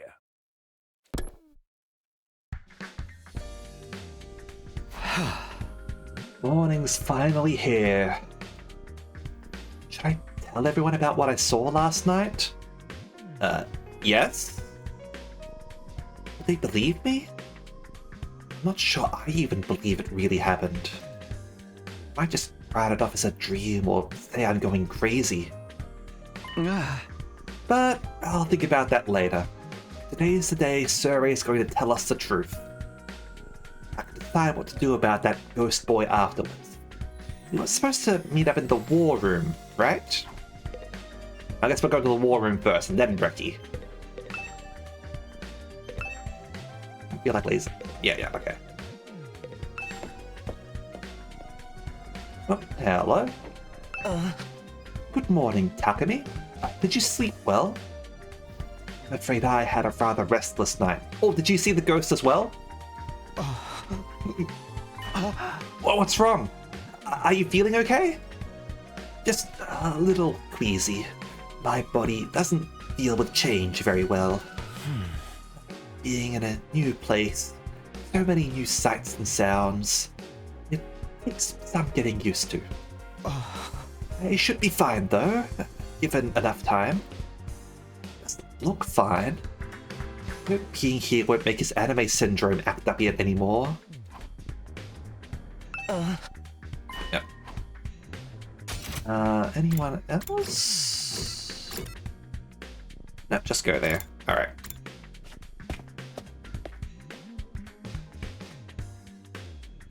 When I arrived at the war room, everyone else was already there. Everyone, that is, except Surrey. Ah.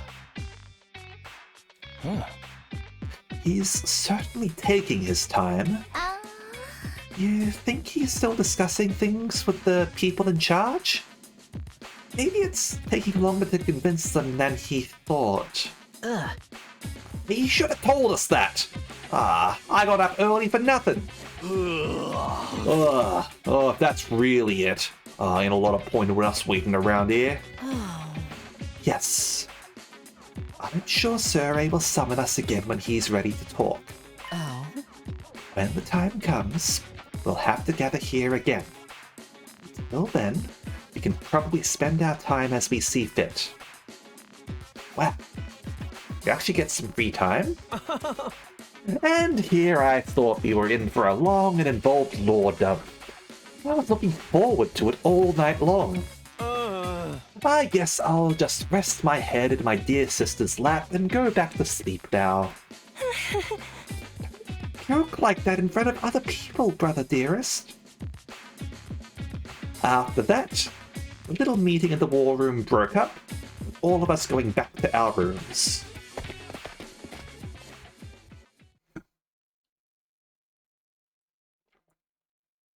Well, we're free to spend our time however we want until Surrey gets back.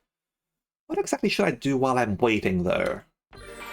Well, let's ourselves some free time. Alright, so during free time, you can do things like upgrade your class weapon or get to know your comrades. You'll have free time twice a day, once in the morning and once in the afternoon, during which you can pass the time by engaging in select activities. Don't want to do anything? You can go to your bed and pass the time. We'll never do that. First, try going to the training room and entrance hall, which were unlocked during your tour of the school. Alright. Let's suppose go to the training room then.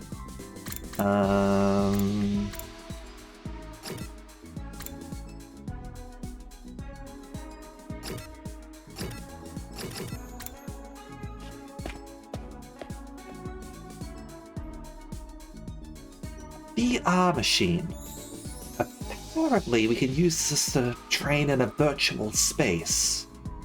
I don't really know how it works though. You come here to use the training machine as well? Who's speaking? Training is a productive use of your free time. I'll commend you for that. I'll train with you if you want. Hurry up and enter the virtual space. I would, but I don't really know how to use this machine. Just figure it out as you go along.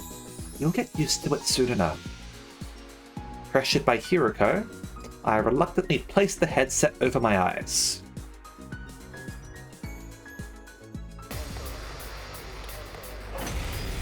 Alright. Yeah. What? How did I get outside? Where did all these invaders come from? Calm down. This is just a simulation. The invaders, as well as Darumi and our other allies, are nothing more than AI-controlled programs. All you have to do is defend the school, just like in a real battle. Yeah. Okay, I guess I'll give it a try. Alright. Can do. All right, let's get started.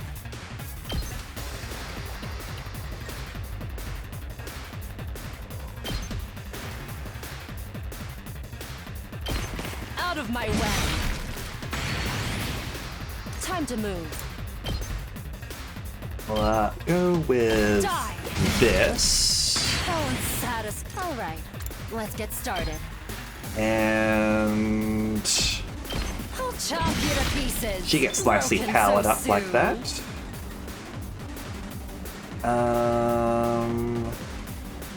Yeah, because as we can see from her Ready, abilities, like that's listed as max level 3, Rev it up! Everyone else only has like one move. My turn! At, I guess, level 1. So, Let's go!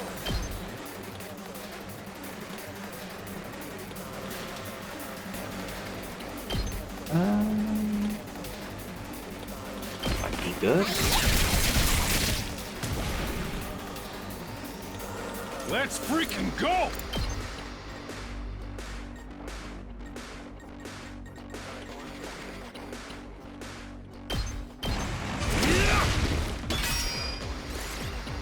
Alright, well, end our turn here.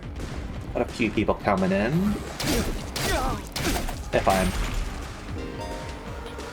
Yeah, Darumar self-destruction. When a Darumar approaches the barrier generator, it will self-destruct, dealing a large amount of damage to it. Keep them away from the generator. I mean, 2 damage, that's fine. Ready when you are. I've got this. That's it. Good to go.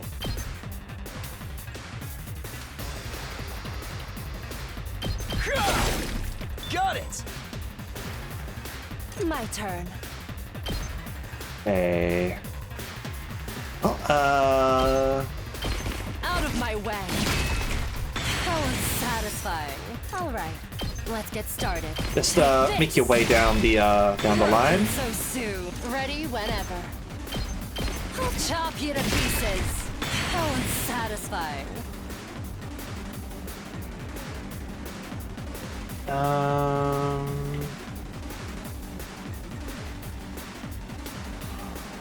Here we go!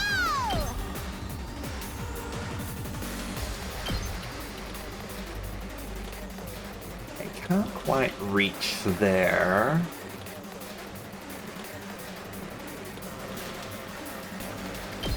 Not best for there either. We do have Game time! this, which would take all of them out. Sure. Drop dead!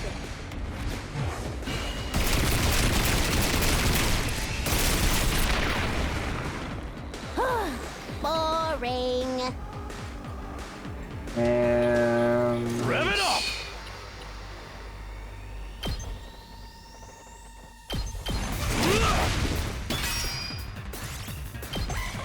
Gurgrat's going to attack the core, but it's got plenty of health, so...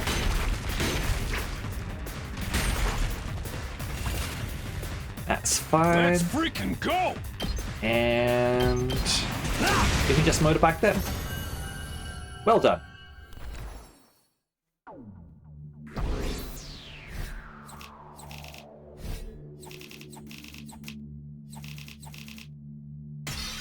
S rank. Thank you. Ah, Wow, this is pretty realistic. You'd never think it was just a computer program. Oh. You're right. This will be a good way to sharpen our skills between battles. You never know when the invaders will attack next. I should probably use this machine to train whenever I have some time to spare. Alright, you can use the VR training to gain BP. BP can be used to upgrade your class weapon. Upgrade your class weapon to level up your skills and prepare for future defensive battles. Can I do that now? Yes, I can. Alright. So, yeah, so we can't upgrade that one, obviously. That one's too expensive. It's already higher level. We can upgrade other people's abilities. So we'll upgrade that. As your skill levels increase, you'll need good grades and materials in addition to BP. These can be obtained by participating in student activities and exploring outside the school, so choose activities that correspond to your needs. Okay.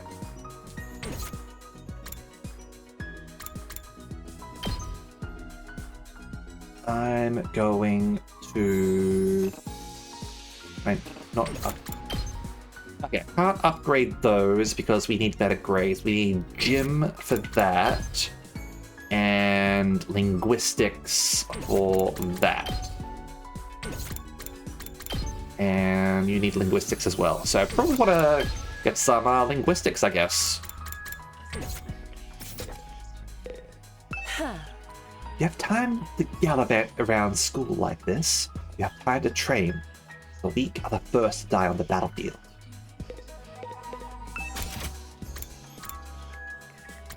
Could do that again, but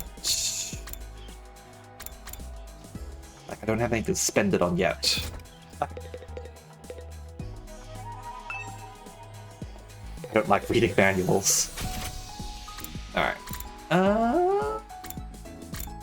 What's going on in here?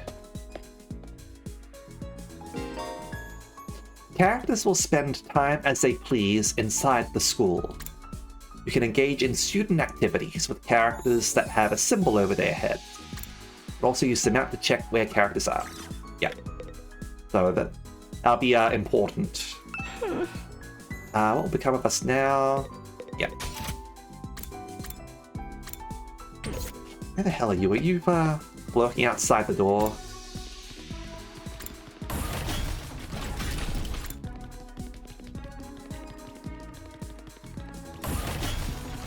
Where are you? Yeah. Doesn't look like the invaders we're visiting today, which means another peaceful day to spend with my dear sister, who is hiding from you. Here. Wonder what they're hiding in the defense room.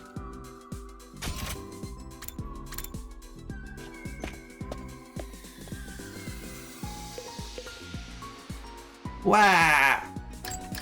Alright, that looks like it'll pass the time. We'll hold up there. I'm gonna go down over there.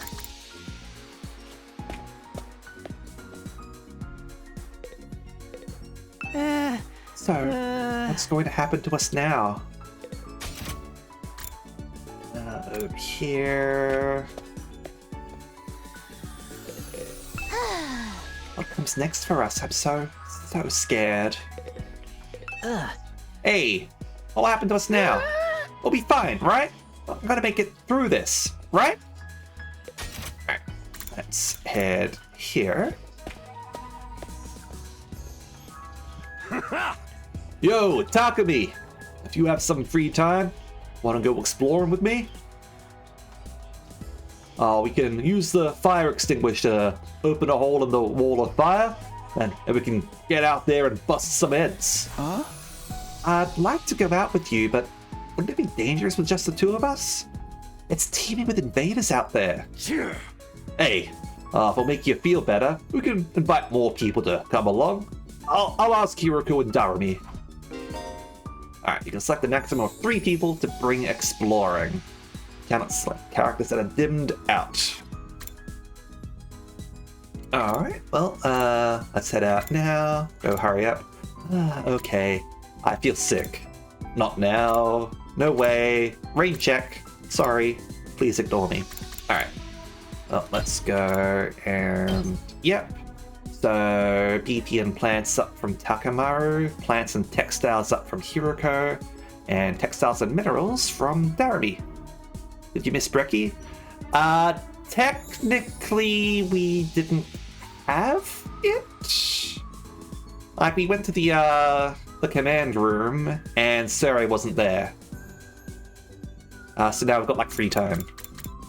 I'm gonna go exploring. Let's go. Game start!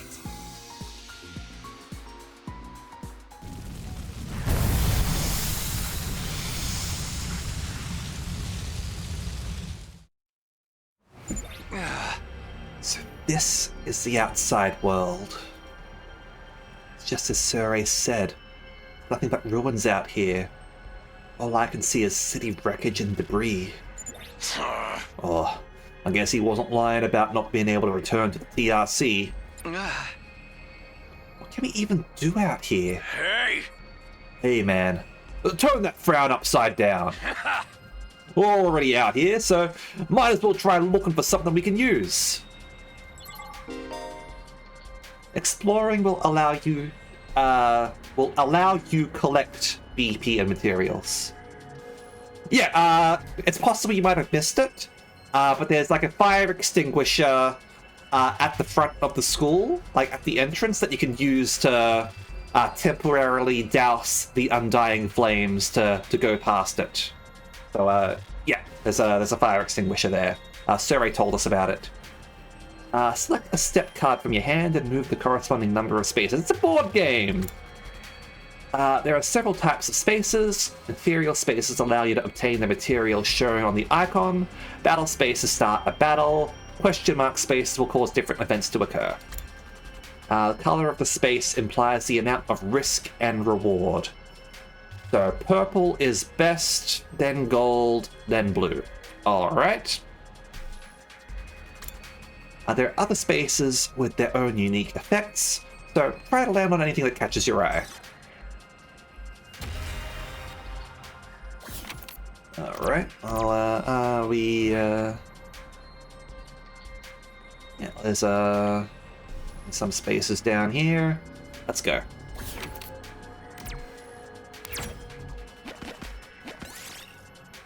You find an abandoned batting cage. Takamaru wants to hit some home runs with his class weapon. How will you bat? Full strength. Crack! Takamaru hit the ball with the dead center of his bat. He won a prize for such a superb home run. Got a gold token, lovely. Might as well take it. 300 BP. Any items you get will be converted to materials when the exploration is over. You can only carry 9 items. Once your item slots are full, head back by selecting End Exploration from the menu or a checkpoint. Alright. Well, that's a gold space here. The large piece of cloth in the middle of the road. It looks like there's something underneath. Look under the cloth. Nothing but debris under the fabric. You must be able to see things, but it's got a large cloth. Nice. Yep, I'll take that. I suppose we'll do that. Find the neglected bronze statue of a dog. It seems to regard you with baleful eyes. Pat its head. The moment you touched a hand to the bronze statue to rub it, it crumbled into dust. It was already brittle from the long years of neglect. Got a pebble. Did it. Alright.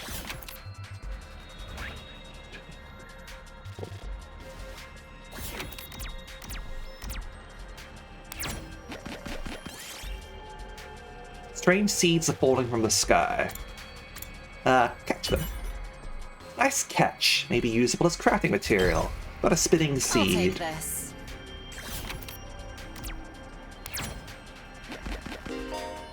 Okay. When you arrive at a new checkpoint, you'll be able to select it as a starting point in future explorations. You'll be able to move between checkpoints. If you see locked checkpoints on your map, take the initiative to reach them. Alright, well, we'll continue then. Yeah, there's a checkpoint over there, so let's go. Water down? No. Well, that's an enemy encounter.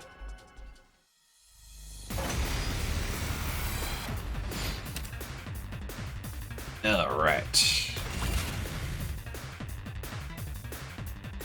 Well then, to business.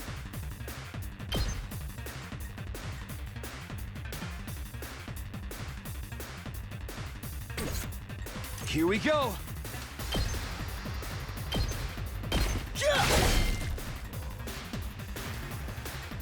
My turn. Hauling ass! I've got this. There. All right. All right, let's get started. Die! Time to move. Brush. Chop you to pieces. Broken so soon. All right, let's get started. Let's do it to it! But you get in.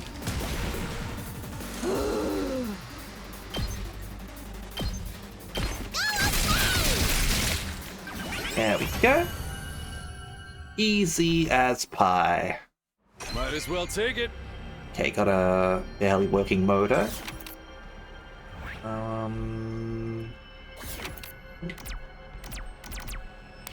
go out this way and get some more of that. Ragged looking bridge. It might make a good shortcut if it doesn't collapse before you get across. Run! The bridge collapsed and you fell into a river, but you're able to find a shining red gem on the riverbed. Red crystal fragment. If your party's HP reaches 0 while exploring, the exploration will end and you lose half of your items. Things look dicey. Retreat by choosing End Exploration from a checkpoint or the menu. Alright. Oh. And a pleasant-looking old playground. That'd be a good place to take a break. Sand pit. Felt yourself returning to childhood as you lost yourself digging in the sand and you uncovered a shining red gem. Oh, another Might as well take it. red crystal fragment. Alright, so got our ad break right now. So we'll take a pause here and we'll return in a few minutes to continue our exploration. Okay? See you soon.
Alright, and we're back.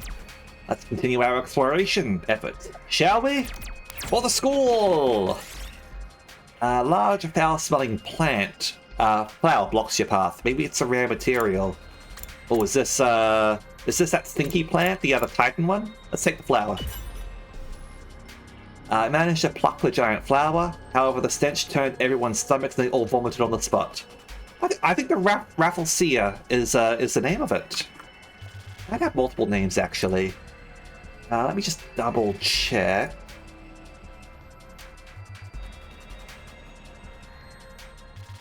No, I think that's a different one that I'm thinking of.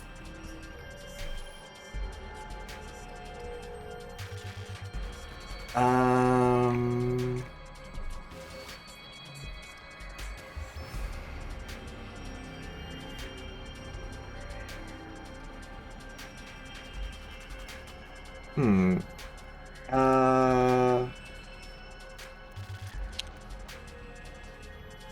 was thinking of the Titan.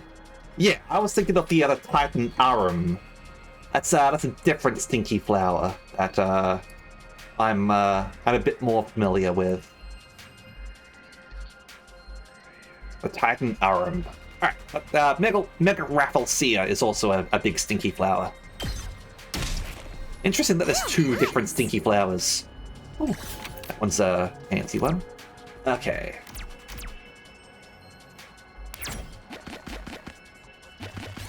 Over there. Starting to get a little bit hurt, but we'll search the building. Oh, Takamaru got bonked a bit, but we found a functioning motor. This looks good. Yeah. I think we're full, so let's just make it to the checkpoint and we'll leave.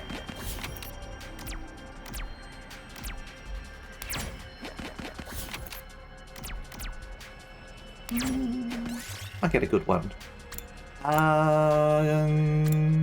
Open the fridge. Ooh, hey, found cold drinks in the fridge. Just when you were getting thirsty. Short break. Get healed up. That's good. Nice, maybe this will be better. It has an arrow. Go to where the arrow is pointing. Oh. Follow the arrow indicated. Hiroko fell into a pit. Seems it was a trap. Oh well.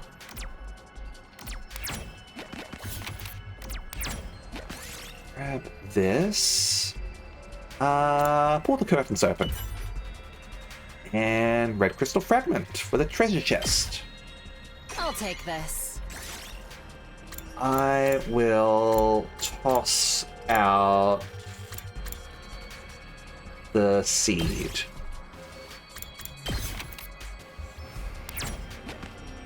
There we go. And let's end exploration. That should do it.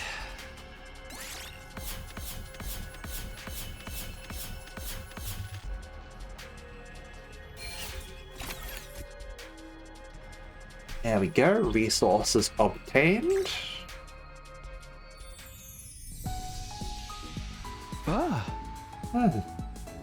Finally made it back. It's already pretty dark. Exploring really does eat up the day. Probably better to leave in the morning whenever we go exploring. We should probably be prepared to spend the whole day out. The day was pretty fun. Let me know the next time you go out, alright? And explore outside of the school using the fire extinguishers in the entrance hall. You can only go exploring in the morning, as it will take up the entire day. Yeah, Persona style, I guess. You'll be able to obtain more BP and materials as you explore. For more details, check the manual. Yeah, okay.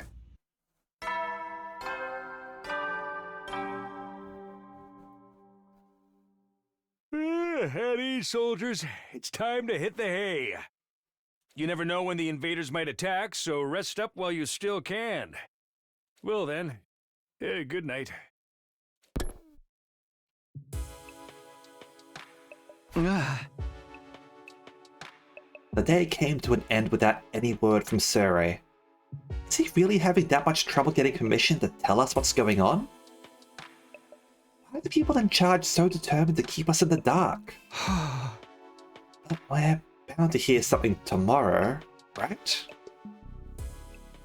Once again, I resolved not to think too deeply about anything until the next day, and went to bed for the night.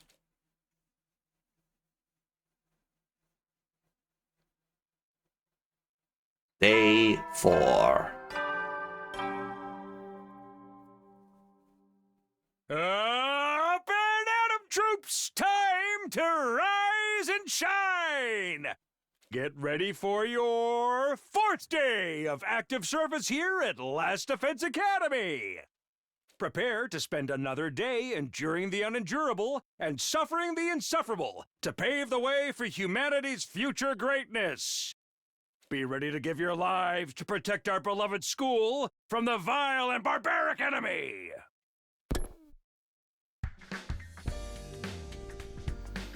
Okay, today is the day that Surrey will tell us everything. The reason for us being chosen, the truth behind this war, all of that will be made clear. I should go to the cafeteria. Everyone's probably meeting up there first.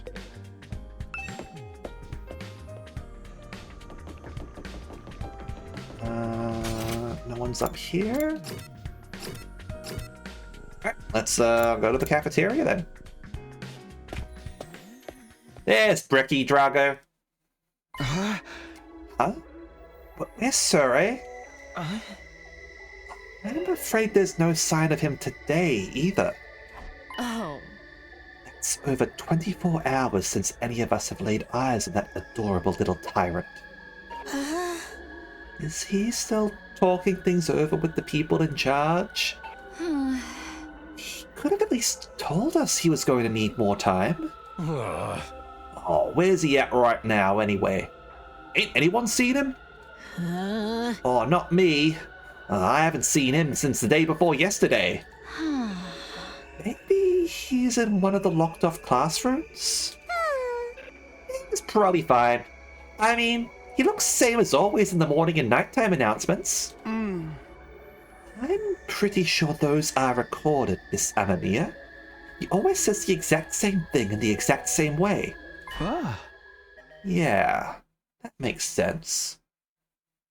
Ema, what are you eating? This? It's Mont Blanc. At least, that's what it said on the Ration-O-Matic when I ordered it. I've never tried it before, but I'm pleasantly surprised. I never thought something that looked so much like a pale turd could taste so good. Why are you eating something that fancy like it's no big deal? Oh, you're supposed to be on dry bread like the rest of us non-fighters. But Surrey's the one who came up with that rule. He can't enforce it if he's not here. So why not take advantage of his absence? Right. There's nothing stopping us. Well, I guess it's okay then. Just while Surrey's away, I mean. No one's gonna complain if I try it too, right? He'll probably be back soon, so this is our big chance. Get in line. I need something other than dry bread. Even warm toast with butter would be a luxury at this point. Gaku and Tsubasa both scrambled towards the machine, jostling each other aside in an attempt to get to the Ration-O-Matic first. Form a line, people! Maybe I could... No, I shouldn't. Not someone like me. Oh, man! If this was a killing game, we'd get full-on impaled the moment that we violated school rules. Whoever's running this is doing a piss-poor job. What are thrills, chills, kills? Not some kind of undisciplined free-for-all the moment the boss's back is turned. Isn't it strange that Surrey hasn't stepped in to stop them, though? Makes me wonder if he's even here anymore. You think he could have gone outside the academy? I doubt he'd go that far without telling us. If there was an enemy attack, we'd be left at a disadvantage without him. Oh, the little shit just does whatever he wants. Slamming his hand on the table, Takamaru got to his feet and started yelling at the top of his voice. Hey! Hey! Robo bastard! Oh, you're out there somewhere, aren't you? Oh, you gotta be watching on the surveillance cameras or something. Is this some kind of test? Oh, I'm getting sick of it. You hear me? Hurry up and say something already! Nothing, huh? Oh, seriously, what's his damage? Maybe he really has left the school. I think we should go looking for him. If we stick to the school, there's only so many places he could be. What's going on here? Where could Surrey be? Why did he disappear all of a sudden? While some of the group remained behind to take full advantage of the ration omatic, the rest left to search the school. After a while, we went back to our rooms. Can't say Surrey's well-being means a lot to me, but his disappearance has me worried all the same. What do I do now? Should I head out and look for him with the others? Apparently not. We're going to do free time.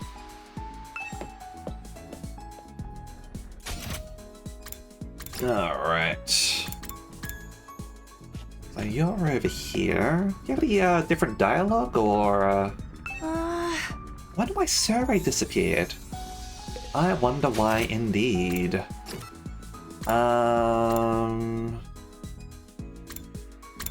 You over here.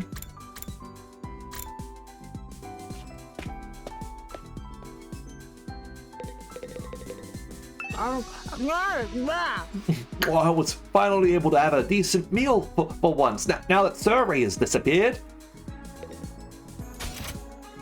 Yeah. Okay. Come back in a moment.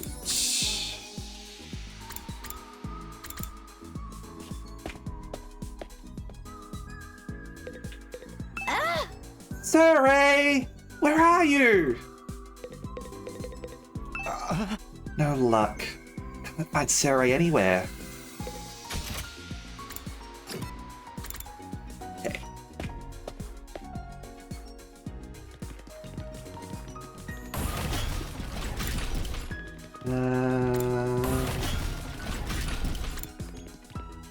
That's you. Surrey must have left because he could not longer stand to be in the same space as a putrid garbage dump like me. You know what? Let's spend our time with Hiroko, shall we?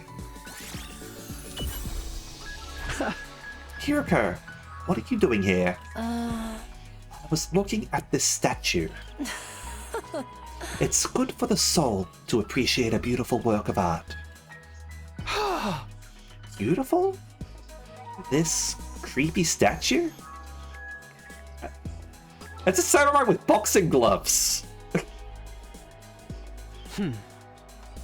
Oh, don't tell me you're unable to comprehend the beauty of its design. What's there to comprehend? Why is he wearing a boxing glove if he's supposed to be a samurai? The artist so deftly subverts convention through a dialectical interplay of irrationality and ambivalence, challenging the minimality of postmodern sensibilities. Run that by me again? I punch people. Look. Don't judge people just because, like, they have a critical eye for things, okay? Like, yes, it may sound like nonsense. Maybe it is nonsense to some people, but, like, give everyone the benefit of the doubt. If they're seeing something in it, then that's valid, 100%, okay? If she sees something in that, then that's valid. I'm honestly interested in hearing from people like that. Wow, it really is something to behold. Just looking at it makes me feel so much better. You're still out.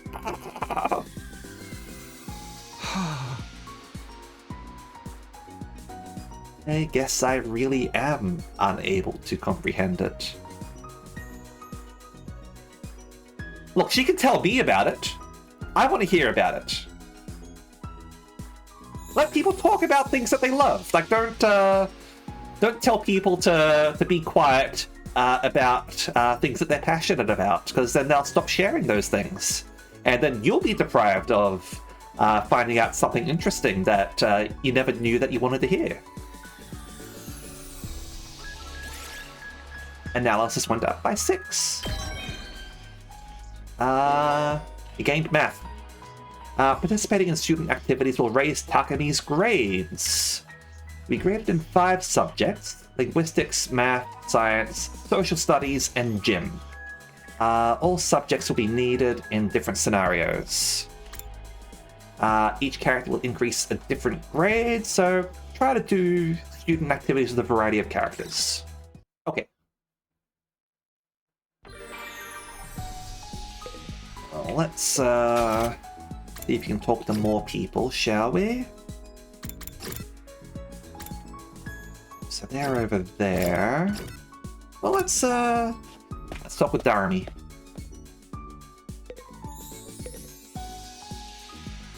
Want to eat some snacks with me, Takumi?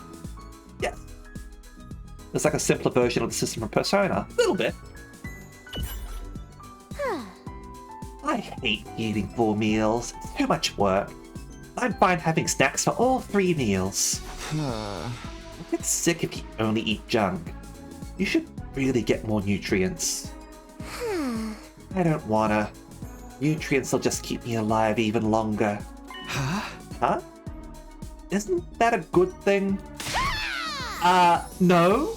Getting old is as pathetic as a boring manga that just keeps getting published forever. It's bad to burn out spectacularly and fade away. I think living a short, fleeting life is so cool. Thinks it's cool to neglect her body? I'd say I understand how she thinks. Oh, creativity winner. And linguistics. I think that's what I needed.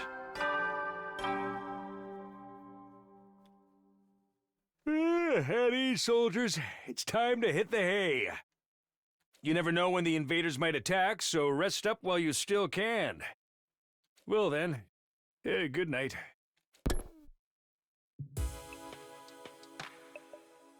Another day's come to an end without any sign of Surrey. What happens to his promise to tell us the truth now? Is this his way of getting out of it? And isn't he supposed to be our commanding officer or whatever? Is it okay for him to leave us here unsupervised?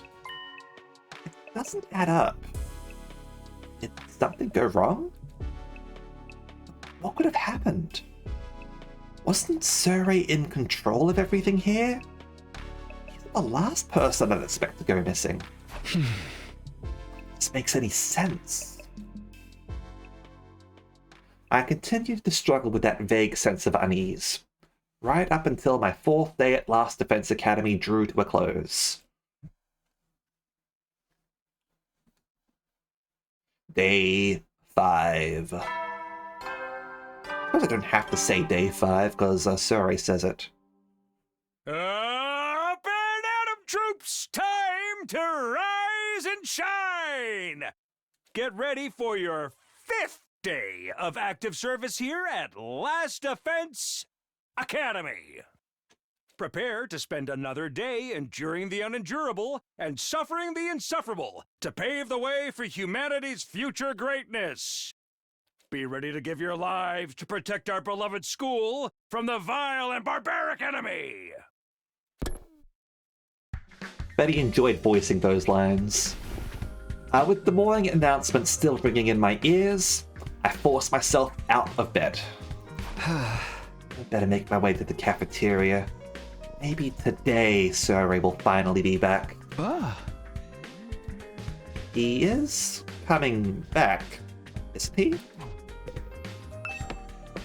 Sure, absolutely. Wrong button.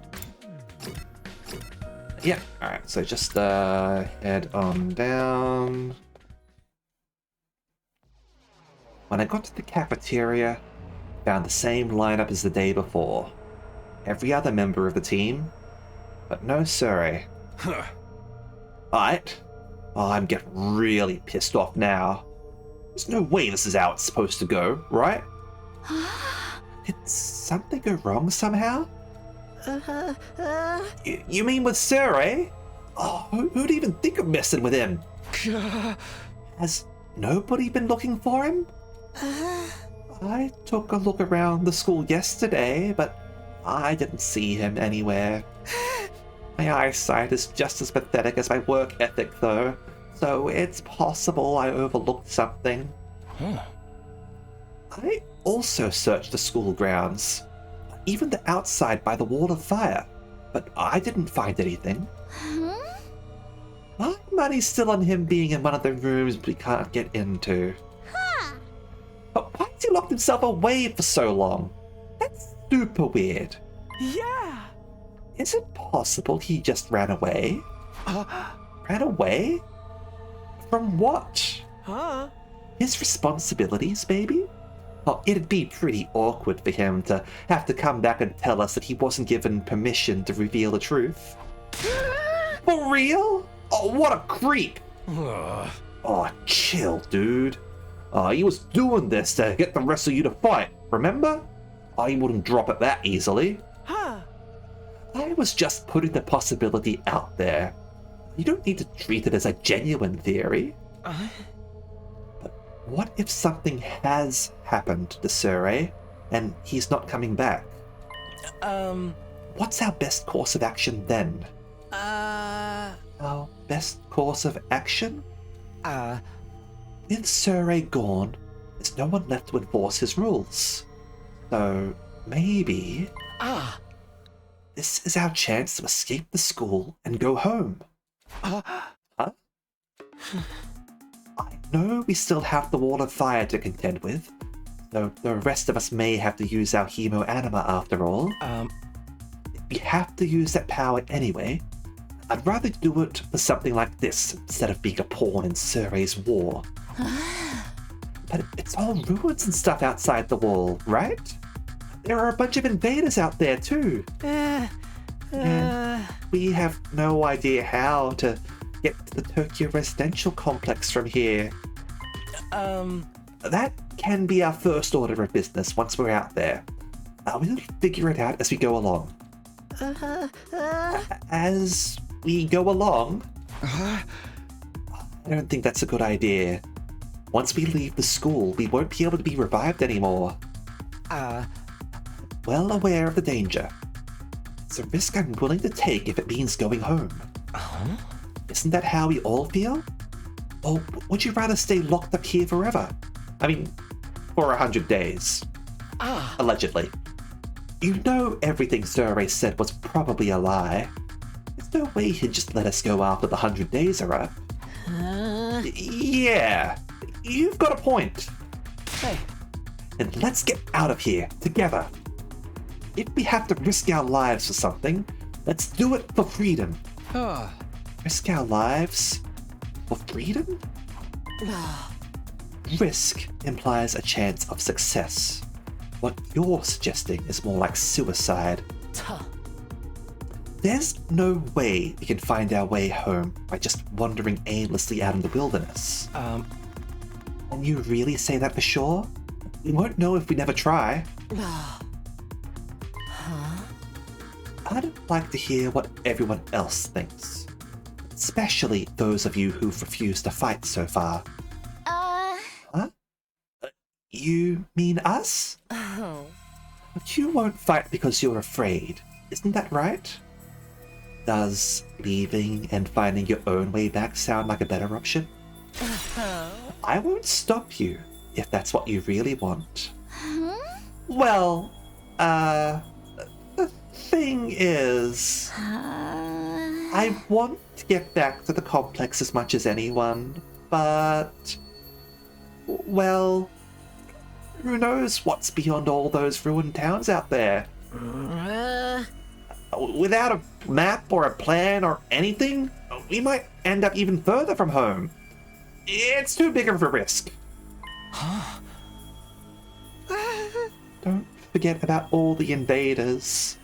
A cowardly weakling like me wouldn't last 5 minutes out there. My stance hasn't changed. Any plan that puts my dear sister in danger is completely out of the question. You'll have to count us out. You guys. Cowards to the core, huh? Too scared to fight, too scared to run. Why do I get the feeling you already knew that? Knew they'd say that when you asked them. At any rate, it seems we've reached a consensus. Nobody wants to leave the school with you, Ato. Of course, you're still welcome to escape on your own. I wonder how long it will take for the invaders to find you. Or maybe you'll die of starvation before then?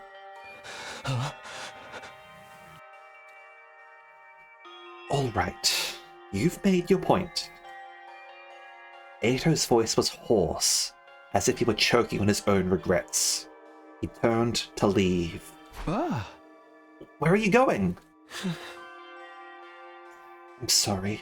I'd like to be alone for a while. It seems I failed to understand how everyone feels. Social relationships sure can be tricky. Eyes downcast, his face pale, Ato staggered uncertainly out of the cafeteria. Is he going to be okay? No one really felt like discussing things further after that. Eventually, we decided to just go back to our rooms. So weird. Where could Surrey have gone? Did he really run away? Like Ema said? I find that hard to imagine. Yeah. Guess there's nothing we can do except wait until something new happens. Now then, what should I do today? Alright. Oh, you're over there. You're out there. We also like having the same dialogue. What will become of us now?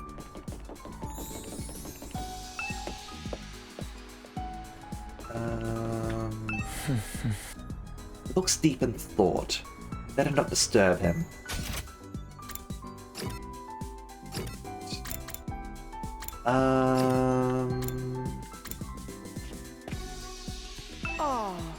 Doesn't look like the invaders will be visiting today. Yeah. Yeah, see, I was working practically day and night. What comes next for us? Okay.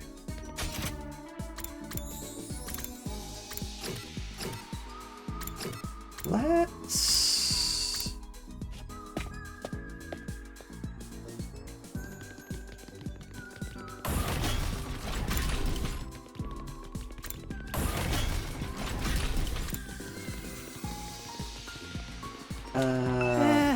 what's going to happen to us now?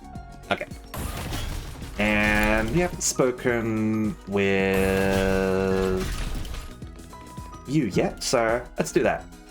This ain't too bad. Hey, Takumi! Does the design of this hallway kick ass? Kick ass? Does it? You went to Samurai as well, huh? Really? This design? It's shiny and blinged out. Oh, the art is sick as hell. Oh, it's right up my alley, man. Whoever came up with this shit was a real man of taste, that's for sure. I hope my ass is full of gold and totally badass like this hallway. Looks like a bad joke to me, but, well, to each his own. Gym! Time. Alright.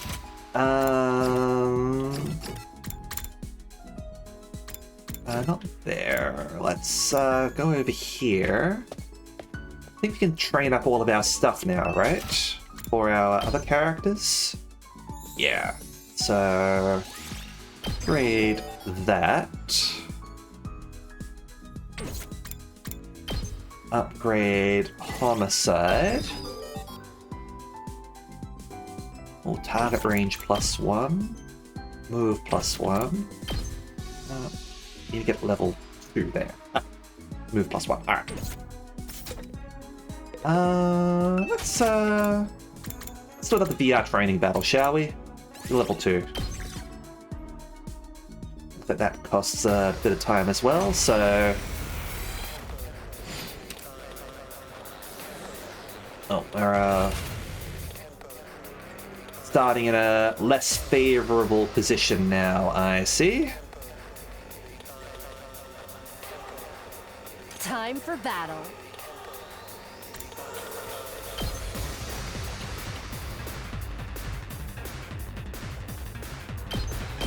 How's this? All right, let's get started. Die! How Maybe unsatisfied. that wasn't quite the best move. Good to go.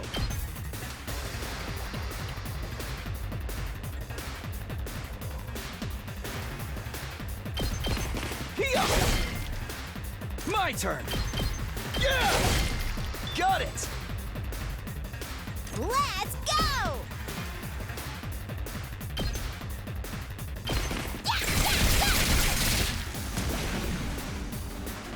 Let's give it to him.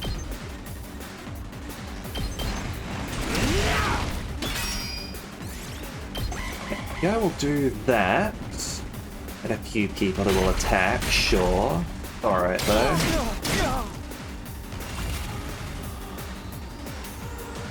Time to move. Out of my way. Finish them off. Broken so soon. Here we go. Here.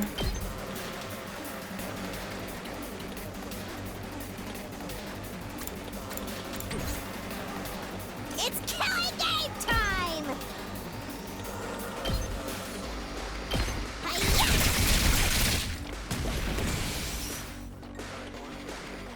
My turn. Special attack. Take Gotcha. all of them out, please.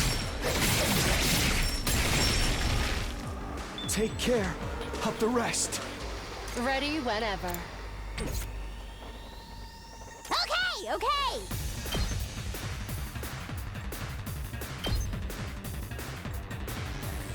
Go die in a fire! They die in a fire. Let's do it to it! Okay, you here. Fine.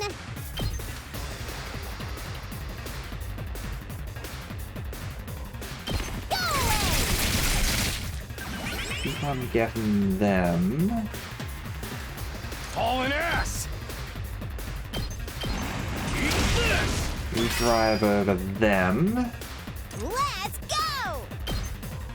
And I guess, you take them. There we go. And turn. Just got a couple of them left. Let's freaking go. Let her rip. Lovely.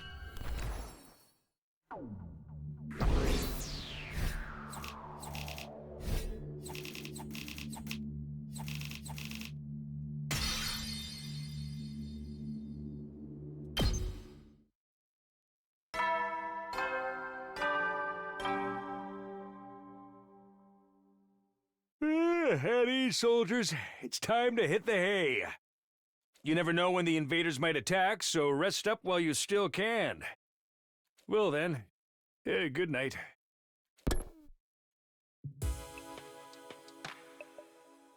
Another day without Surrey. It's like he's completely dropped off the face of the earth. What if he's really not coming back? What's going to happen to us then? Or was this always his plan? Was he lying to us this whole time? That's right! And justice felt 2,400 hours? 2,400 hours and you're done! If you manage to defend the school for that long, that is. Sorry if I sound like a broken record, but this war will decide the fate of humanity itself. Abstaining is not an option. While this school stands, there's still every chance of a bright future. But if this school falls, so does mankind. The invaders will massacre every last one of you, and then they'll move on to your loved ones. All that stuff about protecting humanity, not going home after 100 days. Was any of that true? Once I started thinking like that, I couldn't stop. I asked myself the same questions over and over again. What was true and what was a lie? What should I believe? What should I do from here on? What will give me the best chance of getting home safe? Those questions continued to bounce around inside my head till I finally fell into a light, fitful sleep.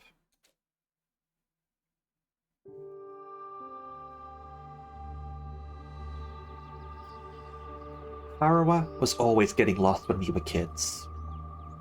The moment you took your eyes off her, she'd wander off somewhere. It didn't matter how many other people were around, or how familiar the place was. All it took was a few seconds and she'd be gone.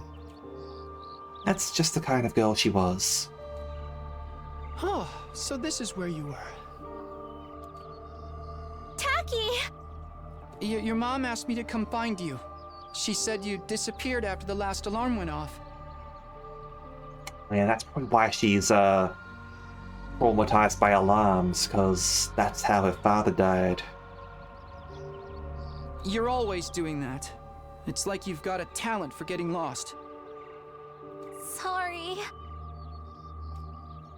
It didn't take me long to accept Karawa's vanishing act as a part of who she was. She'd disappear so completely. Part of me wondered if she'd somehow strayed into a different world from the one we knew.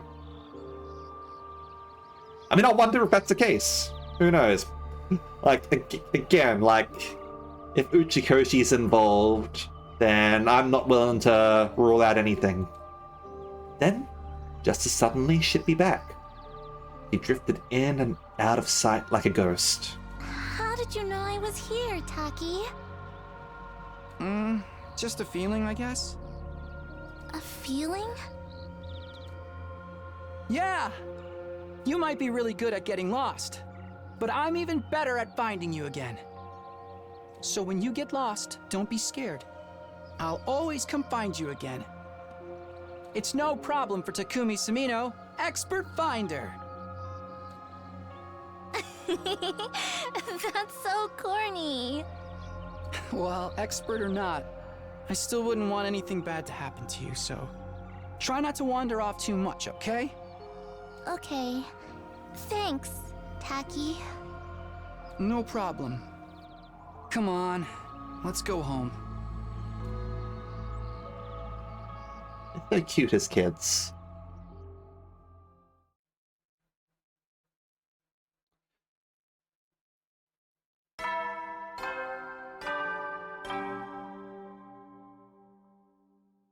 Up and Atom troops! Time to rise and shine! Get ready for your 6th day of active service here at Last Defense Academy. Prepare to spend another day enduring the unendurable and suffering the insufferable to pave the way for humanity's future greatness. Be ready to give your lives to protect our beloved school from the vile and barbaric enemy.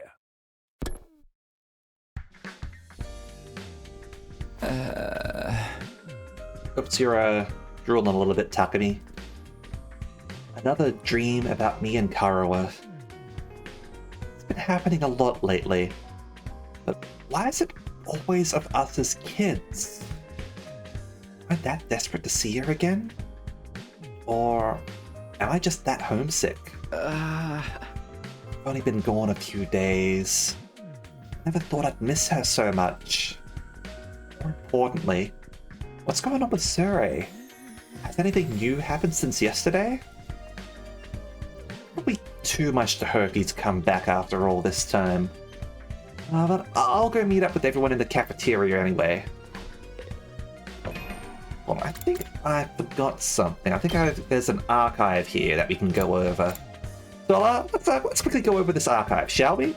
Might clarify some things for us. So, a metropolis composed of innumerable clusters of residential buildings. Its streets and buildings are strictly maintained and it contains all the public facilities and amenities needed for its residents to live in peace and comfort. The lights in the giant ceiling above the complex simulate day and night, and shelters are built into the ground to protect citizens from danger. Those peaceful days came to an end when the strange monsters attacked. And Karawa, Takemi's classmate and childhood friend. She has a gentle demeanor, but is also surprisingly resilient. She lost her father at a young age, and her mother spends most of her time doing research. In spite of all this, Karawa works hard to be the best person she can be. Takemi was separated from her when the strange creatures attacked the complex. And Last Defense Academy is a peculiar school located outside of the Tokyo residential complex. It is humanity's last line of defense against certain destruction. The Special Defense Unit has been tasked with protecting the Academy from all harm for the next 100 days. A defensive barrier is created by generators placed around the school. If it takes too many hits and its integrity falls to 0, it will disappear. The invaders will then be free to storm the Academy and destroy humanity's last hope for survival. Special Defense Unit is a team of remarkable young people charged with protecting Last Defense Academy, and by extension, the future of humanity. No matter what hardships the unit might suffer, they cannot be allowed to fail in their mission. To do so would spell certain doom for all mankind. And school invaders are strange creatures fixated on getting inside Last Defense Academy. Their ultimate aim is to acquire a certain special something hidden within the school. If the Special Defense Unit cannot stop them, all of humanity will perish. And commanders are powerful warriors that rule over the regular school invaders. They are immune to conventional weaponry and can only be damaged with Hemo Anima. In addition to their formidable fighting prowess, each commander also possesses unique abilities. And Hemo Anima is a mysterious form of energy that gifts its wielder with powers so great they border on supernatural. It's the only known force capable of harming the invaders. When activated, it solidifies into class armor and class weapons. The form these take is unique to each member of the Special Defense Unit. This is also what allows Takemi and the others to use their specialist skills.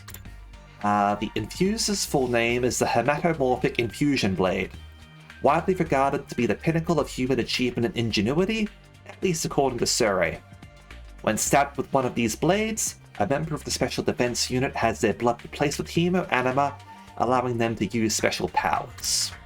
And Undying Flames are otherworldly flames that never go out.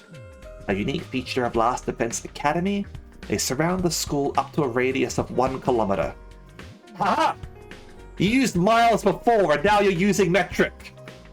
Thank you, game. Special Defense Unit description just reminds you of Zordon asking Alpha to summon teenagers with attitude. Mighty Morphin Power Rangers, go! They will incinerate any living matter they touch, making them an ideal defense against the invaders. Corpse recovery drones are part of the automated defense system. These machines convey fallen students to the infirmary for treatment and revival. They spring into action the moment they detect a member of the Special Defense Unit's life signs cease, but are only effective within the wall of fire. Venture off school grounds and you're on your own. It's okay that you didn't watch it.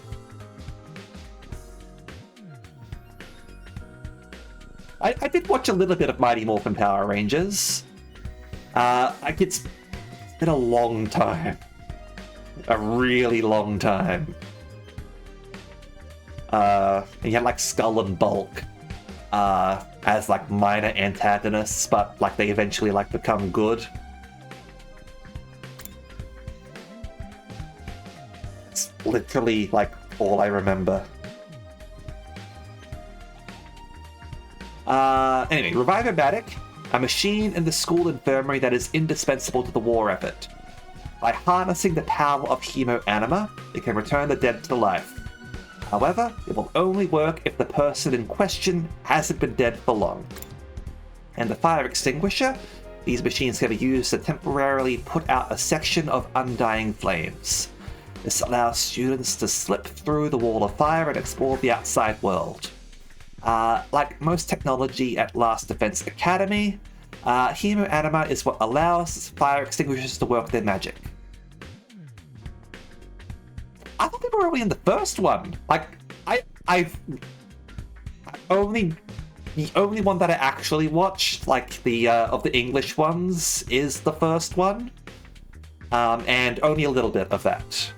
I've watched Gokaiger in the Japanese one. Oh, excuse me. Really? Huh. Guess they were that popular, huh?